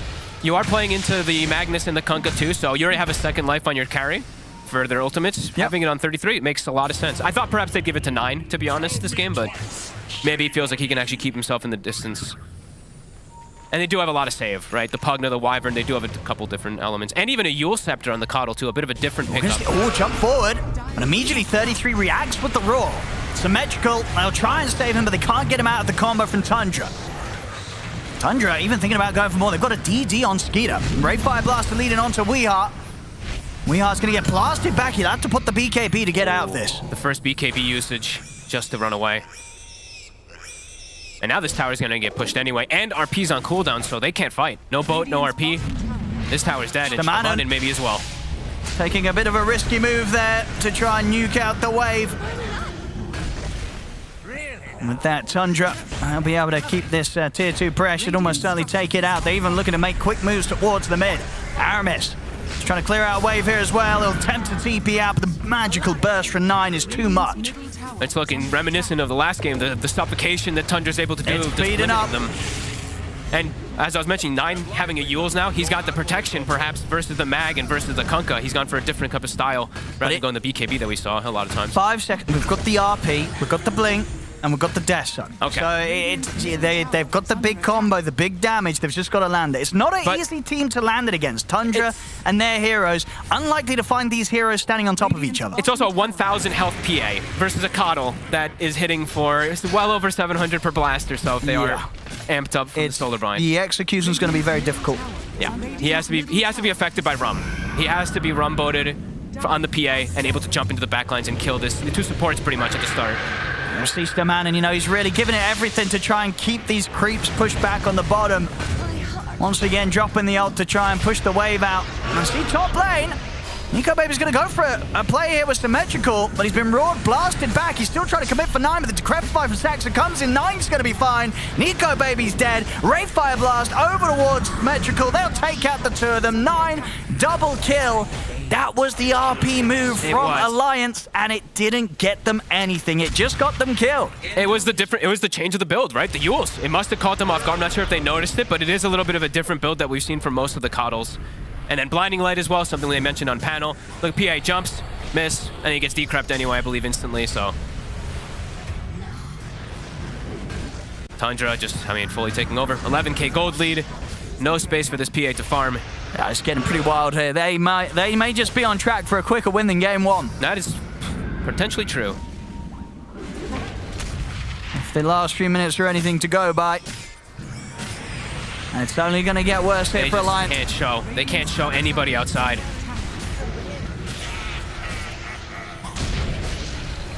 And they can't run. Again, the control, the damage from 9.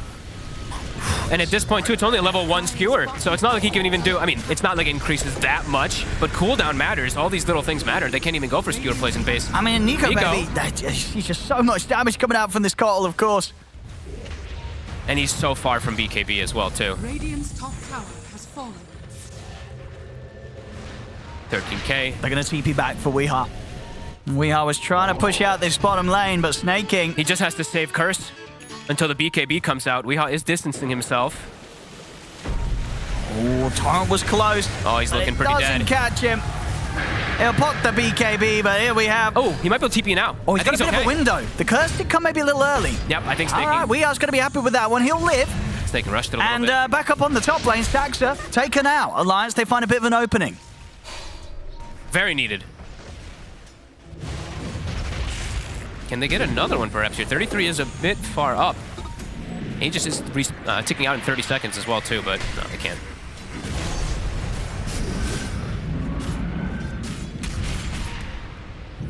Maybe a little bit of breathing room here for Alliance. Things slowed down a little bit with the Aegis coming to an end and with Staxa dead. First time I've ever seen anyone grab this talent.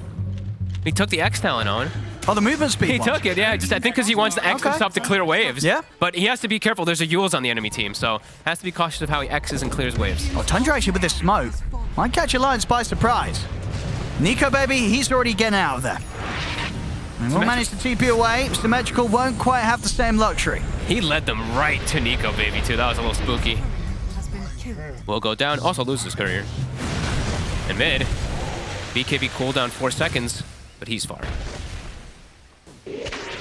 Tundra ready to get back on with the push, bringing this mid creep wave round. I'm ready to try and look for a high ground push. 15 seconds and Symmetrical will be up. I think he's still okay. The timing wasn't right, but now at least he's very aware of it. That Nico tipping 9 for that. It's like, oh, he messed up the Yule's timing. Invisibility. 22 to 11, double the kills here, 22 minutes in. 14K lead, Tundra. Ooh, the glyph came out late. He botsed and then glyphed, rather than glyphing and then bots.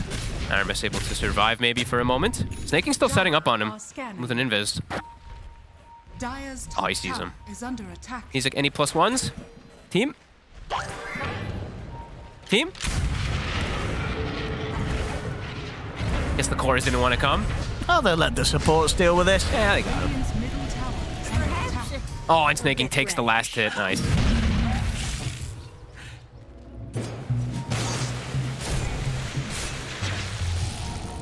Alliance just trying to do their best to keep the three-way split just pushed out. Uh-oh. Symmetrical again. Bonked toward 33.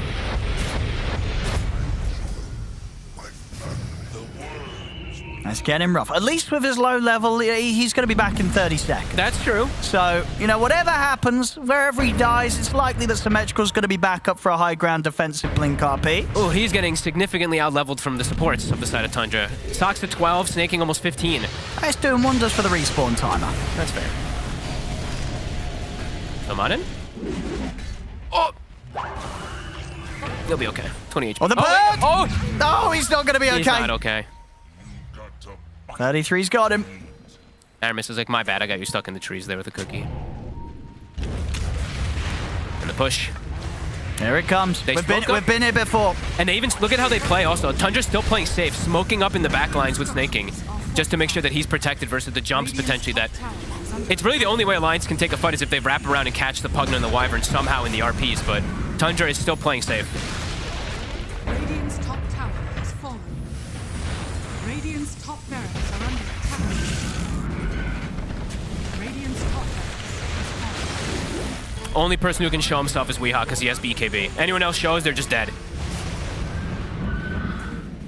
Rax is dropping. That's got to be a perfect jump, and they just finding the opportunity to do it against the heroes and setup Tundra have. It's so hard at this point. The smoke wraparound is coming. BKB's done on Nico Baby. So It's got to be some sort of move like this that gives them a chance. look at how spaced they are, though. Like Tundra, like their supports, nobody's standing near each other. Yeah, who are you going to RP? You're getting one, maybe two at maximum. Maybe in this case, none at all. Not able to get him with the setup. They'll cook him to safety, but there is no safety. The E-Blade from 9 takes him out. And Symmetrical's gone. We are also just blown up at the front as his BKB comes to an end. Both heroes out, no buybacks. Radiant's middle tower is under attack. Can't even find a single target. 25 minutes 57. Was the That was time last one? Tundra was able to do it in game 1. They're getting very close to a similar one here. Alliance, they've still got the ult, so they'll almost certainly go for one more fight. 30 seconds, though, without we. They might just get megaed in those 30 seconds. They might have to just go without the Kunkka.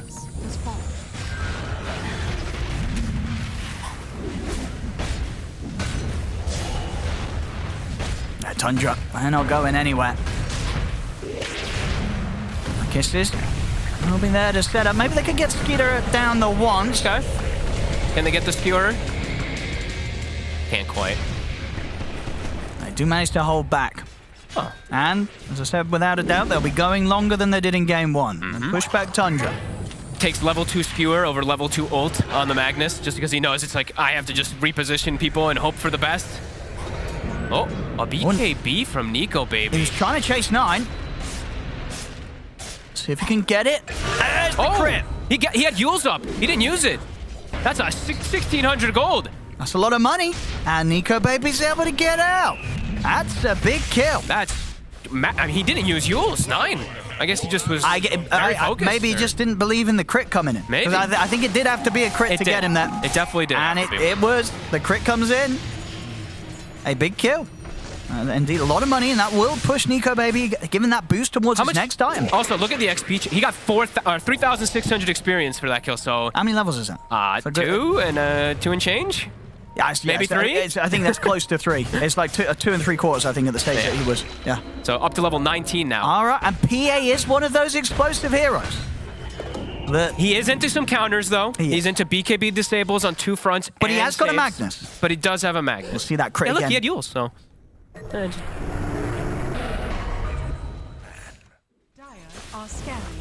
Basher now online, so at least a way to deal with BKBs for him. It's still going to be incredibly hard because he's into all those counters, but a small sign of life, maybe like a 2% sign of life for him.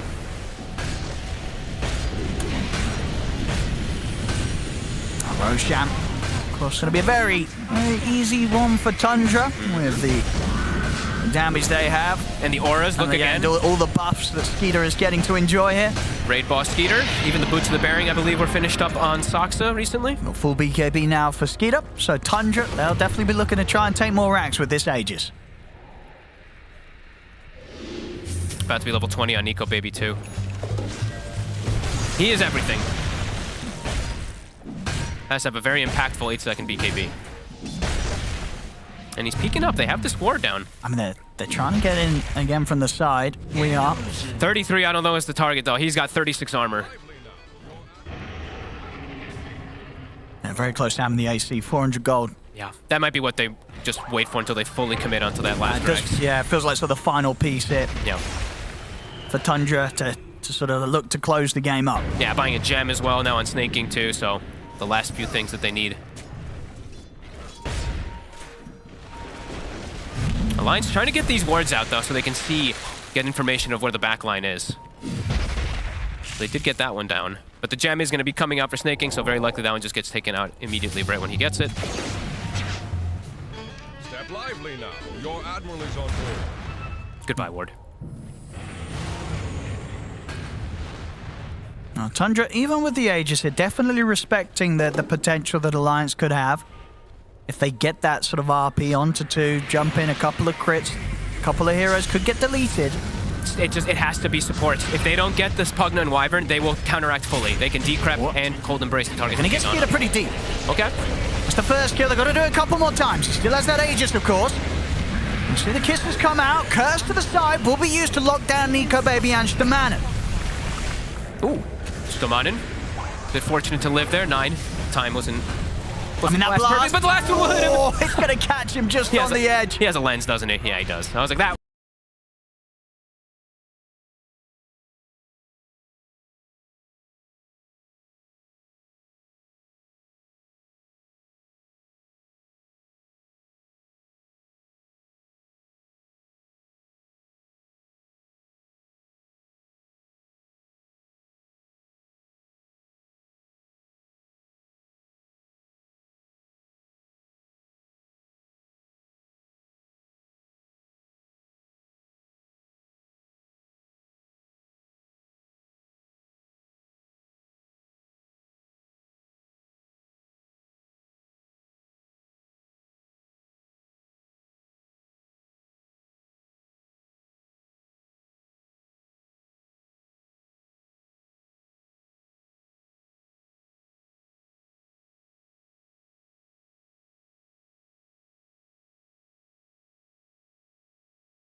Of Alliance when those come in. AC Deso, towers dropping in no time. Radiant's middle tower is falling. Nico Baby trying to play to the side, but this Ancient's exposed and It's dead. There's nothing they can do to save this one. The Ancient's going to go down. Tundra, they'll take this game too. 2-0. This series, it's theirs. Oh, you see that from 33, right? He just gave like a little question mark, like what are they doing? It kind of looked like maybe, but whew. I mean, he did get the kill on Soxa maybe in there, so he was like, oh man, you killed Soxa. But again, the game plan from Tundra, solid, like super on point, little mistakes, if any. They're battling the way that they shut down the PA. They don't really let Alliance like play the map properly because they always seem to have some type of ways to take towers early on Tundra. So they get this map advantage. And Alliance, they had no way to pressure towers really. They had to get like successful fights, which just didn't really end up happening either from how those lanes ended up going. No, not at all. Yeah, just 9 again, getting to show off on his Cottle. 12-3 and 11.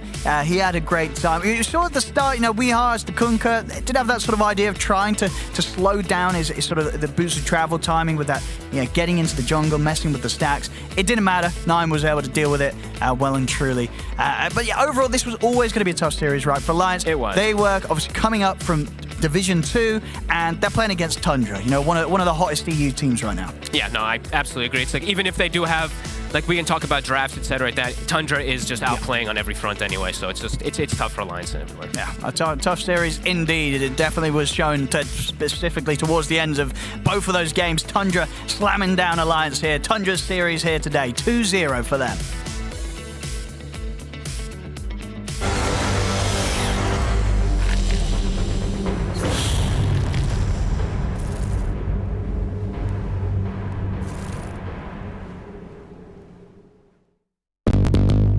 What's your style?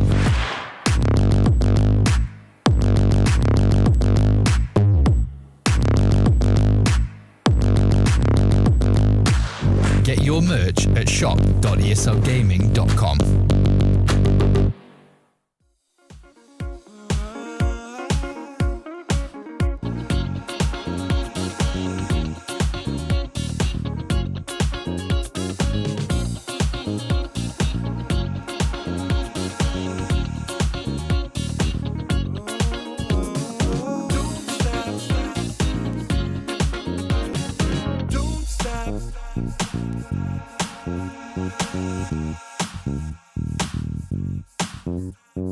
Don't stop.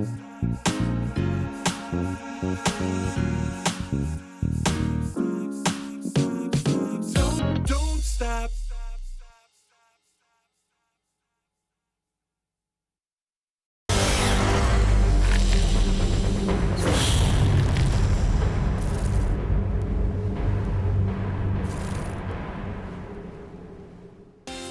The second game of this best-of-3 series goes the way of Tundra as well, which means they take this one 2-0. Congratulations to them. A very, very strong performance in their opening match here, showing, as we mentioned before, that they have not slowed down at all since their performance at the Stockholm Major. They had some issues here and there. Maybe, you know, this was definitely maybe sometimes a little bit hubris, but overall, Tundra just coming out as the stronger team here without a doubt. I'm here with Jenkins and Lacoste. And with this game, where do you want to start, Lacoste? Because there's quite a lot to break down. Yeah, we can start at the laning stage. 33 once again getting the hands on the Beastmaster and being able to zone out both of the heroes completely. That was just wild. 1v2 as well. Like his support wasn't even around at that point.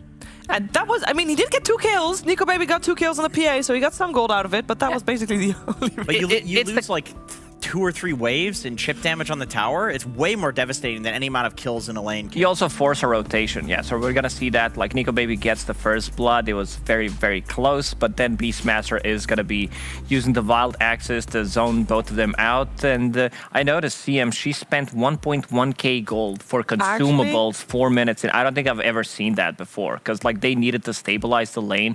She's spamming the mangoes to be able to, like, get the kills, use the healing salve, so it's a lot of gold on the hero, but yeah, this bottom lane didn't go too well. Top lane was doing okay, but it also forces a mid rotation. He gets the kill. It's just like Tundra, they know how to play, especially they're also a team that stack quite a lot, especially when they have Keeper of the Light. They understand the timings. Like you see immediately, 33, he picks up the Helm of the Overlord. They go for the kill, and then they transition that into Roshan instantly. So they know, like they know exactly how to move around the map. The team is so good at just general Dota understanding, like the basics, and also like the basic. This is basics for them. For other people, it's like, you know, high ceiling. Yeah, I can't get past that bot lane. Like, my mind is just stuck on that the moment that I see that happen in the game, because they were at disadvantage and still, like, in general, recognizing, I think, when you're able to do that zoning between the tier 1 and tier 2 thing, you can do that mid too. Like, you see really high skill mid players doing it. Recognizing the moments where you can do that is one of the most difficult things in high-level Dota, and it's even more difficult when you are at the disadvantage. You've just given away 2 kills, but it's recognizing that there's no regen. There was the TP that happened as well. He cancels a healing salve that was just brought. Yeah, exactly. Like that play alone is like, that's a top tier team. That's insane. Like, just having a lane that goes like that is, it's so rare that it's like 1 in every like 50 games you see that play happen, because it's just so hard to pull off. Well, you say that, but game number 1 also had a Beastmaster that crushed it. This lane, this PA Crystal Maiden lane, was specifically tailored towards dealing with a Beastmaster, and it couldn't. It didn't. It was very sad. It's something they came up with, you know, thinking we are gonna kill the boars with this CM. We're gonna have a lot of slows, gonna zone him out of the lane. But yeah, he went for the axis, and just the way they play, like the way Tundra adapts to certain situations. Where we're gonna go back to draft a little bit, where they like almost snap pick it. They know exactly what's coming, and they like realize, oh, this is it. We're not gonna spend any time on it. Yeah, I mean, it kind of made the rest of the team. I mean, then there's all of a sudden you got the carry from the offlane, and I wonder what Skeeter felt about being a little bit on the sidelines for that one, because hey, Skeeter, congratulations on the series. At first, I gotta ask, I mean, that was 2 times in a row. You know, you got your Neta Beastmaster. That's great. As a carry, do you have to do a lot? Do you feel like you have to do a lot? Hello. I mean, first of all, obviously the patch is, at least in our teams, centered a lot about around the offlaners. That's why you see me playing these funny heroes like DKs. I mean, honestly, it's the same patch as Major, maybe with the addition of a couple of heroes from us. But yeah, it's very smooth when you have these type of heroes on offlane. It looked very smooth as well. I also want to congratulate you on the top 3 at the Stockholm Major. That was truly impressive, and I would love to hear from you how you experienced the Major, because it was your first Major, I believe, and of course one of the few tournaments, because I think Dubai was your first tournament, if I recall correctly, like online LAN. How did you experience the Major? I mean, it was my second Major. My first was in Epicenter back before COVID. My bad. But you know, that was the last place during that one, so we can ignore it. It was cool. It was a cool experience after like a long time stuck at home because of COVID and having like a real event. We were very happy with our performance up until we got to play in front of the crowd. You know, Tundra in front of the crowd, a bunch of heralds. But yeah, we'll work on it, and hopefully we'll come back better. Hey, that's a good experience to have now rather than at TI, right? So that's it's better to experience it earlier for sure. Are there any like in particular lessons that you have from the major that you're now able to implement in the tour? Just how we handle pressure or stress. But I feel like we have been working on that since the beginning. And I think that's like the major thing. And also like obviously expanding hero pool and, you know, trying to play as many pubs as possible. Just the classic stuff. And I got my standard question because I noticed that everybody is at home at the moment from the looks of it. Are you planning on boot camping this tour? No, actually, we already have our coach AOI, Snay, and Nine at bootcamp, and we are planning on joining them soon. I'm going there tomorrow, and the rest of the boys later. Oh yeah, that's very. But I think we should all be there for the next series, I think. All right, awesome, good to hear. I'm here with Lacoste and Jenkins. They'd also like to ask you some questions. Yeah, hey Skeeter. I remember during the Gamers Galaxy, you hurt your hand. Is that healing? Is that getting better? Yeah, I mean, honestly, it's never gonna be the same as it was. I still feel it, but it's completely healed. You know, what can you do? That's the consequence I have to pay for being dumb. No new injuries during the major? No. No more injuries. Good to hear. Well, one thing I noticed is the two supports, they do buy headdress. You guys were kind of pioneering this new build with the magic wand, like the 2-3 branches as well. Like, what has changed, if you can talk about it? It's just it's a great value. Obviously, it works on 2 heroes, and we sort of are not fans of buying tangos and stuff. We stopped buying it on cores, and now the supports are like, they got jealous of us, and now they're trying this headdress like any way to dodge buying regen. So they found this headdress. That makes sense. Yeah, makes sense for sure. Hello, Skeeter. Very important question for you here. What was more difficult at the major, getting 3rd place or completing 8 sets of the air bike in the hotel gym? The air bike was rough. It was very rough. But I came there for the revenge, and I got it. You got it? You did it? A lot of people that failed that. Purge wouldn't do it. I would imagine that is a challenge started by Blitz. Yeah, he was the leader of the air bike cult. The leader. He was the leader. Yeah, this guy indoctrinated me into the cult. I was ready to die, dude. Okay, another question, very important. What hero would need to be buffed for you guys to just instant win the next major? Like, let's say a hero just becomes like S tier. Like, what is your hero? It's not necessarily about the heroes. Just remove the crowd and Tundra easy TI. Okay. COVID next wave. Yeah. Let's go. Get that Sigma variant. I think you guys did well in front of the crowd. 3rd place is still very good. And again, I mean, you live and learn, right? This is a good experience I've had, and hopefully we get to see you in action. Skeeter, I want to wish you safe travels tomorrow if you're going to boot camp. Have a good journey, and looking forward to seeing you play next. This is a great start to the season, and we heard earlier from Nine that the goal is to be #1 at the end of it, and so far looking crisp. Yeah, thank you very much. And yeah, good luck, I guess, in the casting. Thank you very much. Thank you very much indeed. And yeah, that is still Skeeter. And we are moving forward because we've had our Division 1 series. We can take a look at the standings. We've only had like 3 series, but we like to keep it up, to have the standings every time so you can see the little changes that happen. But there's only been 3 series, so there's 3 winners and there's 3 losers. Yeah, Entity off to a good start. I think that's what they need. They swapped their carry player, and now they look better. Their carry player probably got snatched, that they needed to find a replacement, and they managed to beat Gaming Gladiators yesterday, which is I think a surprise in a lot of people's books, because Gaming Gladiators, they had a really good run at the major, and I'm not sure like what people feel about Entity. Like, they probably sure, they can take games here and there, but they look pretty dominant. They looked very good. They looked very solid. We had some sniper action even. How often do we get to see that? We'll see if that gets changed. Did Entity pick sniper, or was that Gammon? Entity. Entity picked against Gammon Gladiators, the only team that's willing to pick sniper. That's a ballsy move, that winning. It worked out. It was. It looked pretty good, actually. Well, I was gonna say we're gonna move on to some Dota, but this button here needs to be pressed. Actually, which one? I don't know why I got this one. I would imagine that this is the button I have to. Do both at the same time. I don't think that's doable. I can help you. All right. Which one you want to do? That one? I want to do this one. 3. Yeah, because you're a clown. Jesus, that's loud. Okay, Okay, so if you want to find out what happens because I pressed the button, I'm also very curious. I have no clue, and we'll find out after a break, I think. Probably. Yeah. Get out of here.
On a cool night, we can lay here and watch the skylights, taking in the world as it goes by. Oh, boy, I like the clothes you wear, but I'm looking at the pool and I just think, what if we were under there in our underwear? Let's get in trouble, trouble, trouble.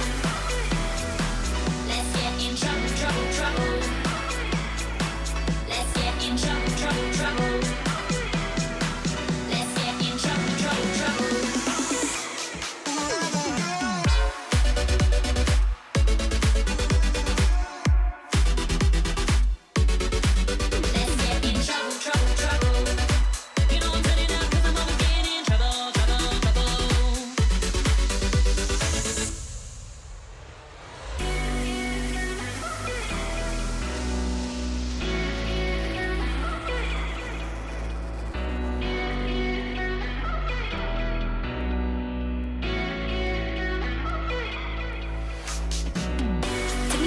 On a cool night, we can lay here and watch the skylights, taking in the world as it goes by. Oh, boy, I like the clothes you wear, but I'm looking at the pool and I just think, what if we were under there in our underwear? Let's get in trouble, trouble, trouble. Let's get in trouble, trouble, trouble. Let's get in trouble, trouble, trouble. Let's get in trouble, trouble, trouble.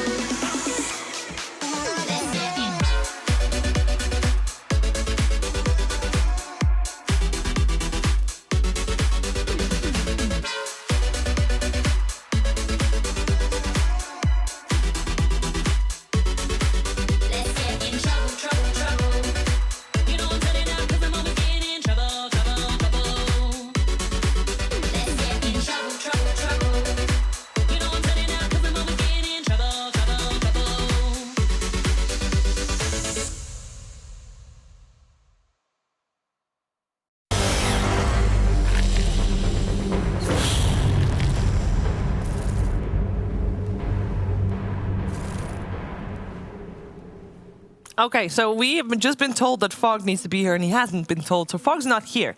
And we will find out what Fog... Oh, Fog will be the judge. I read the last sentence first, as you do with any good challenge. It says, Fog will be the judge. I don't want him judging me. He's not here, so you guys might be our judge. Be nice. Okay. It's the Marie Cracker Challenge. Eat the 6 crackers. There's way more than 6 over there. More than 6. That you have... It's 8. Eat the 8 crackers that you have on your plate as fast as you can. The first one to whistle after eating all of the crackers wins. What if people are on a diet? Yeah, you heard of Judge Judy? You gotta start at the same time. Wait. We need Repeat a judge to horn the thing. Repeat it again. whistle after eating all the crackers? Do we You need to have have them in the mouth? You need to eat them. You need to eat all the crackers, like literally swallow them, and then the person who can whistle the fastest. No, you can't. No, that's cheating already. I was just tasting it. Yeah, but now Just there's tasting already. You know, if I was really picky, Yeah, but that has already extra breaks saliva down. on it. Saliva already breaks down food Yeah, before but it's it more reaches the calories stomach. because there's extra saliva on No, there. that's not how that works. Like, can I drink this with it? Because I just brought you a water. Yeah, so. but I'm not gonna drink. Like Okay. the point is to do it without. But can 'cause I otherwise it's lubricate my challenge. mouth first? You just Yeah, you can. Yeah. You can drink now if you want to drink something. Lubrication Go action? for it. All right, I'll take a bit of a drink. And this would definitely be the time where Fog would already be downstairs if he heard The me. and he camera's. didn't hear I'm me. doing a sponsored thing. The camera's on you. Get it on Move me. the camera. Get it on me. Chug, chug, chug. Don't say that, because I will. You know how that goes. I'm gonna ring the horn and start eating, and I invite all of you to join me in our. Yeah, I'm not sure if I cracker can eat eating. 8 of those. I mean, we eight just is a ate. lot. We just ate. This is. We literally ate a second ago because food was late. You know, so we literally ate a second ago. All right, do the sound. You know.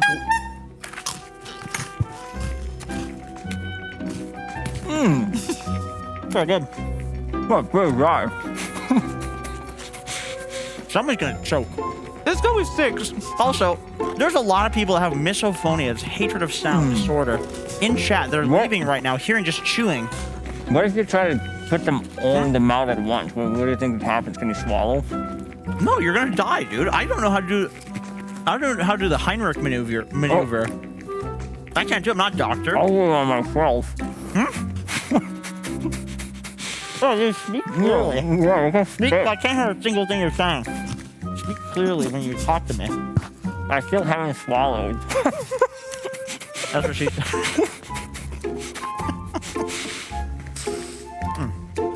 They're pretty good. I like some tea. Nice, real nice. Like some tea with the, you know. So we Yeah, can't- you guys know this tea governor? This guy, British guy? You probably like doing this. He does this every day. have some tea with it. Yeah, tea will definitely help.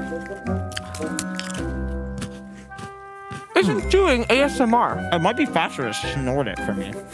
I think I could snort this faster. It's getting stuck in my cheeks. I have braces. I have food all over my mouth. Who does have braces? Mom?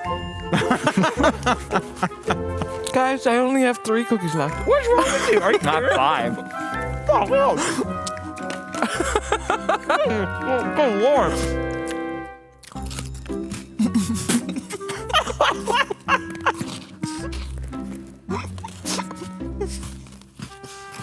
How's that sound? Going for it.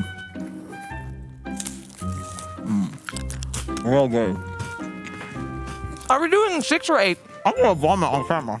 I feel very sick right now. Don't get us banned, Jenkins. No, that's not bannable. I just had spicy food. You can vomit in the barbecue. Can you repeat that again? You can vomit in the barbecue. I have just had food poisoning this weekend. I am a star. I'm figuring out where to vomit. It was doing a lot of vomiting. It was a great weekend. I think something's stuck. Do they eat a lot of cookies in the Netherlands? Why are you an expert at this? I really like these This cookies. is really This fucked is so up. dry. That's so dry. What's the point? We're not beating her. Here, here's some extra. Yeah, you're hungry? There you go. Come on, one more. For the You road. can do it. Oh, God. I still got a whistle. All right, I gotta go for one fucking Hail Mary.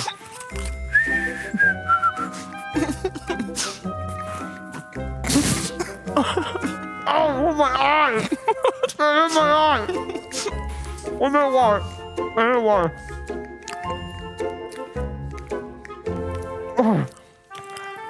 Butter. Thank you. Oh, more butter. So, You got a whistle now. Do Pirates of the Caribbean. The Return of the Black Pearl. Yeah, do the Black Pearl. what is it again? I forgot it. No, what? I don't know it anymore.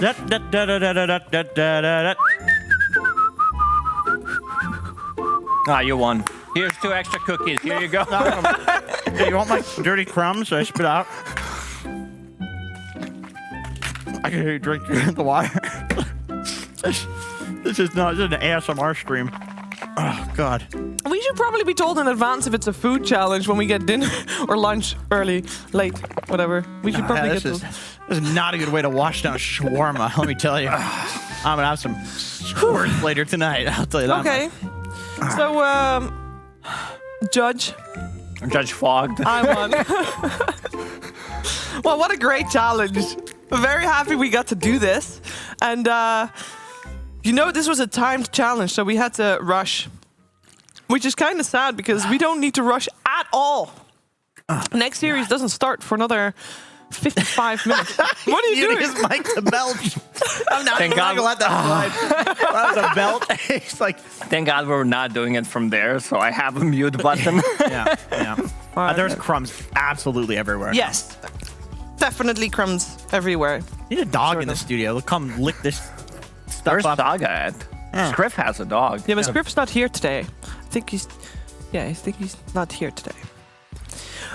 Well, with that being said, so schedule-wise, we have 3 series today. We just had our first one with Alliance versus Tundra. That was not close. Tundra smashed it out of the park in our first series, opening series of Division 1. And we are going to now move from Division 1 to Division 2. And this series is going to be next. DGG. You might have never seen that before, but let me tell you, you know these guys because DGG has literally a couple of days ago picked up the team called Chillax, and they have not changed rosters. So, and then there's 11Monkeyz that's going to go up against DGG, and 11Monkeyz is a team that came through the qualifiers. So they are indeed a new squad. Later today, there's Into the Breach, which is no longer the same Into the Breach as previous tour, but we'll get to that at some point, versus Bald. But first is DGG versus 11Monkeyz, and that starts at 1800. We'll be live a little bit before then, as per usual, but for now, we will have an extended break. Very impressive. Very impressive. 16 cookies just casually. Oh, go back to hosting this real quick. I need to lay down. This air these biscuits. Jeez. 8 cookies. Also, I normally never eat dinner so that I'm completely stuffed. Well, that's a good habit. Yeah, I just eat until I feel like, okay, that was a good meal. And very then I'm done. European sort of thing. Sure. From well, over this is in also America. European. Yeah, well, he has 4 left. So. I don't know how many you have left, but I ate too crumbs. much. Look at mine. It's disgusting. Yeah, it's disgusting. Yeah, don't show that. Don't show that. Don't show that. Don't show that. I don't even know how this happened. I know how this happened. You tried to catch up and you just stuffed them in your mouth. I took a Hail Mary. Failed. Okay, so break time. When we're back, more Dota time. See you soon.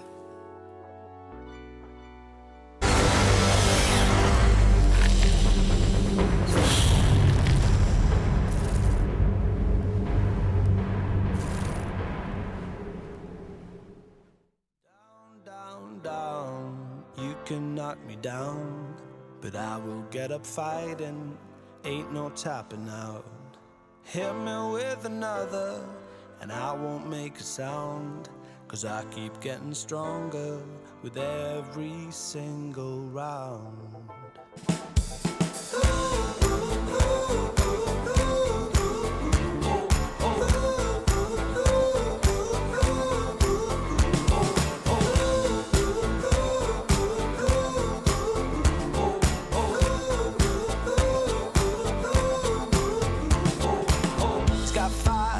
Soul, and he's come far, living alone and stood proud. He's gonna show the world. He's got cold down in his bones, and he don't care, warming his hands up, a big deal, king of his own domain. And he's not giving up without a war. Down, down, down, you can knock me down, but I will get up fighting, ain't no tapping out. Hit me with another, and I won't make a sound, 'cause I keep getting stronger with every single round.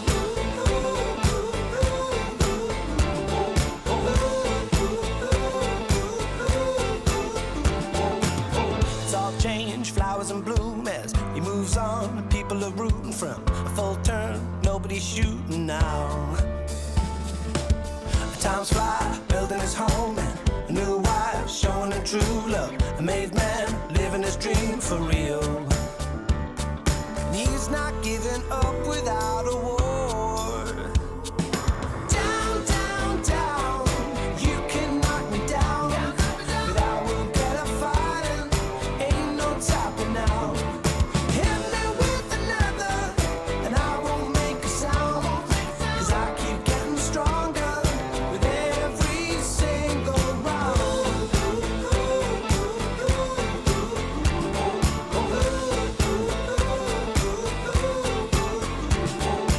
Down, down, down, you can knock me down, but I will get up fighting, ain't no topping now. Hit me with another, and I won't make a sound, 'cause I keep getting stronger with every single round. Down, down, down, you can knock me down, but I will get up fighting, ain't no topping now. Hit me with another, and I won't make a sound, 'cause I keep getting stronger with every single round. You can knock me down, can't keep me down. Won't take me down, you won't take me down. Every single round.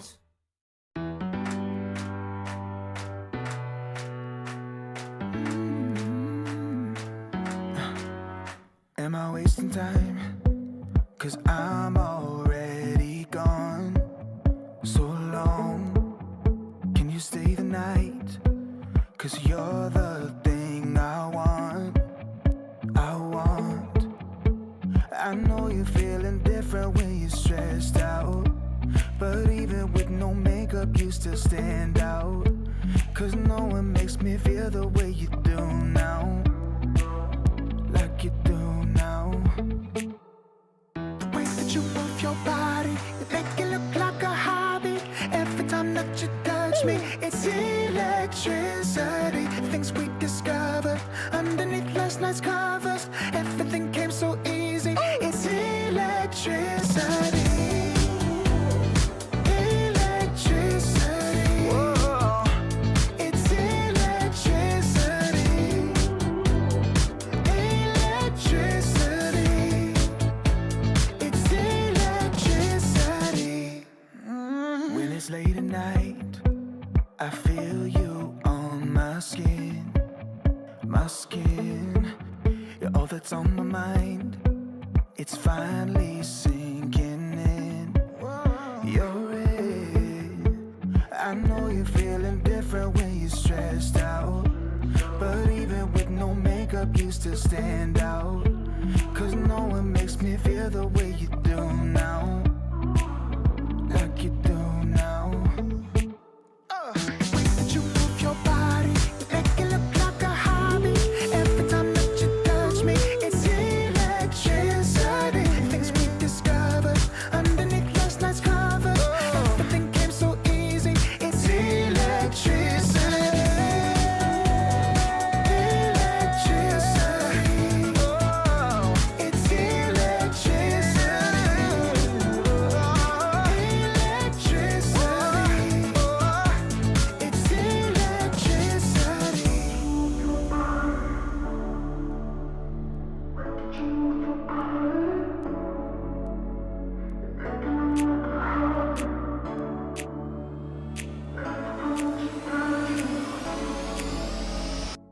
that you move your body, you make it look like a hobby. Every time that you touch me, it's electricity. Things we discovered underneath last night's cover. Everything came so easy. It's electricity.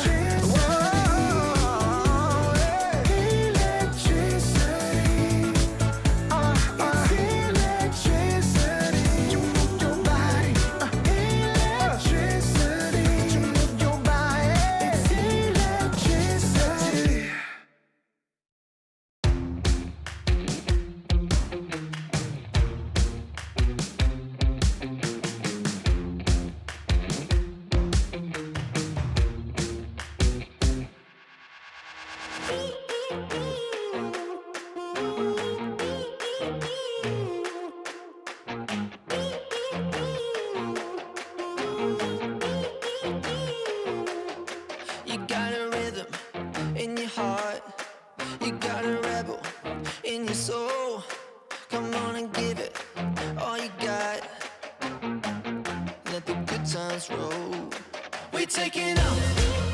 Let's lose control. We turn it up and let the good times roll. We at the top. We're invincible.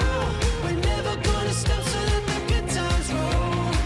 Yeah, yeah, yeah, yeah. Let the good times roll. Yeah, yeah, yeah, yeah, yeah. Let the good times roll. Yeah. You got a fire in your eyes. Are you ready to let go? Yeah, keep on dancing through the night. Let the good times roll. Make the rules and break them too. Feel the beat and let it loose. When we walk in, we own the room. Do whatever we wanna do. We take it up. Let's lose control. We turn it up and let the good times roll. We at the top. We're invincible. We're never gonna stop. So let the good times roll. Yeah, yeah, yeah, yeah. Let the good times roll. Yeah, yeah, yeah, yeah, yeah. Let the good times roll. Yeah.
Everything we touch is lighting up. Once we get started, you should know we never stop. From A to B, yeah, we don't walk, we strut. And we got lightning in our veins, that's why you struck. Yeah, we are what everybody wants. You can never taste what we got. Keep on dancing till the music's gone. Yeah, we are what everybody wants. You can never taste what we got. Keep on dancing till the music's gone. We're doing it right, one of a kind. We're ready to fly all of the time, feeling so fine. I'm loving my life, yeah. Can't ever get high enough. No, we never stop climbing up. We're doing it right, one of a kind. We're ready to fly, yeah. Every step we take is a wanderlust. Now don't be shy, come on and show me what you got. We're flying from the bottom to the top. Yeah, we got lightning in our veins, that's why you struck. Yeah, we're what everybody wants. You can never just do what we got. Keep on dancing till the music's gone. Yeah, we're what everybody wants. You can never taste what we got. Keep on dancing till the music's gone. We're doing it right, one of a kind. We're ready to fly all of the time, feeling so fine. I'm loving my life, yeah. Can't ever get high enough. No, we never stop climbing up. We're doing it right, one of a kind. We're ready to fly, yeah.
Делают киллы, опять уже 5-2 счет, может даже до 8-2 дойдет. Но Медуза фармит. И посмотри, опять у нас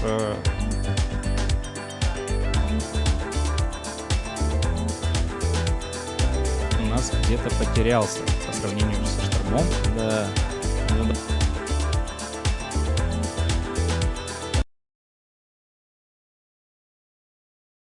Даже почти 4000 нетворса. Не, ну слушай, пока что опять вровень все. Видишь, он слишком много бегает с саппортом 4-й позиции, мне кажется. Можно было пофармить, но здесь хотят напасть на Рецу. Да. Получится ли? Хотят реализовать смоки. Ну под станты можно и под ульту Найтсталкера. Да, Рецу что-то знает, прячется, ульта от Найтсталкера, связывают. Рецу погибает, это 100% нету труп. никакого. Дает ульту напоследок. Ну, Вьонда дал зачем-то. Да, ну, наверное, просто думал, что это хорошо. Как бы курьер сейчас не погиб? Не переконтролил. Отлично. Слушай, еще наверх пэшится у нас. А, да, хотят еще... А, на Меду почти Медузу убивают. Но Медузу тяжело добить, даже через первого левела, но в этот момент даблкилл. Слушай, камбэкает. Да. Может мне почаще о Манике говорить, потому что я в прошлой игре начинал о нем говорить, он камбэкнул, и в этой камбэкает. Ну, давай посмотрим на дрип. Just like a drug, I think I'm hooked and it's alright. Just bring back the sunshine and lift me up. Think I hit the floor. I've never needed anything more. Dive back in.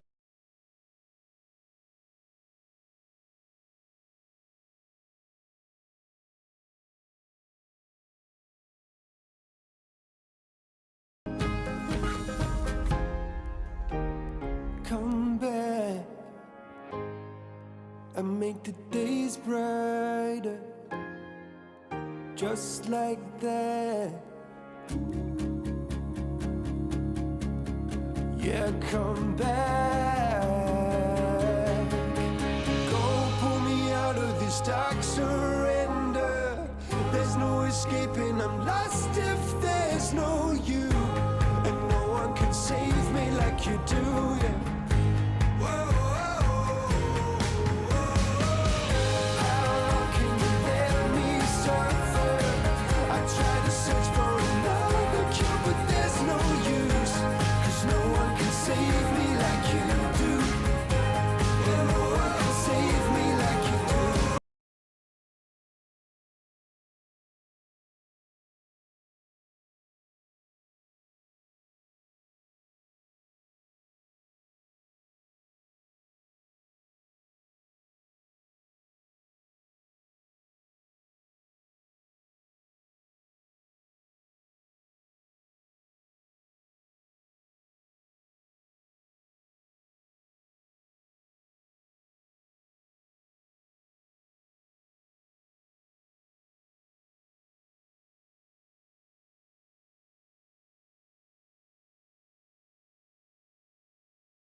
I stare into the sun.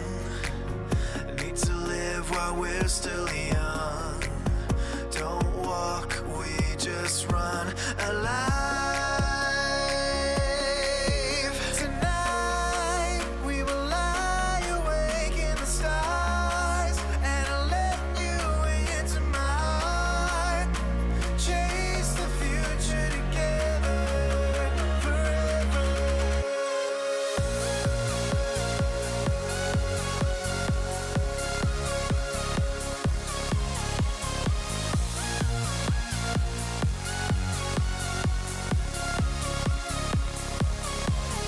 Tonight we will lie awake in the stars, and I'll let you into my heart.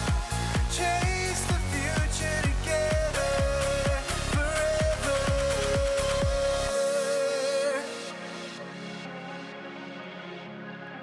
We can chase the future together.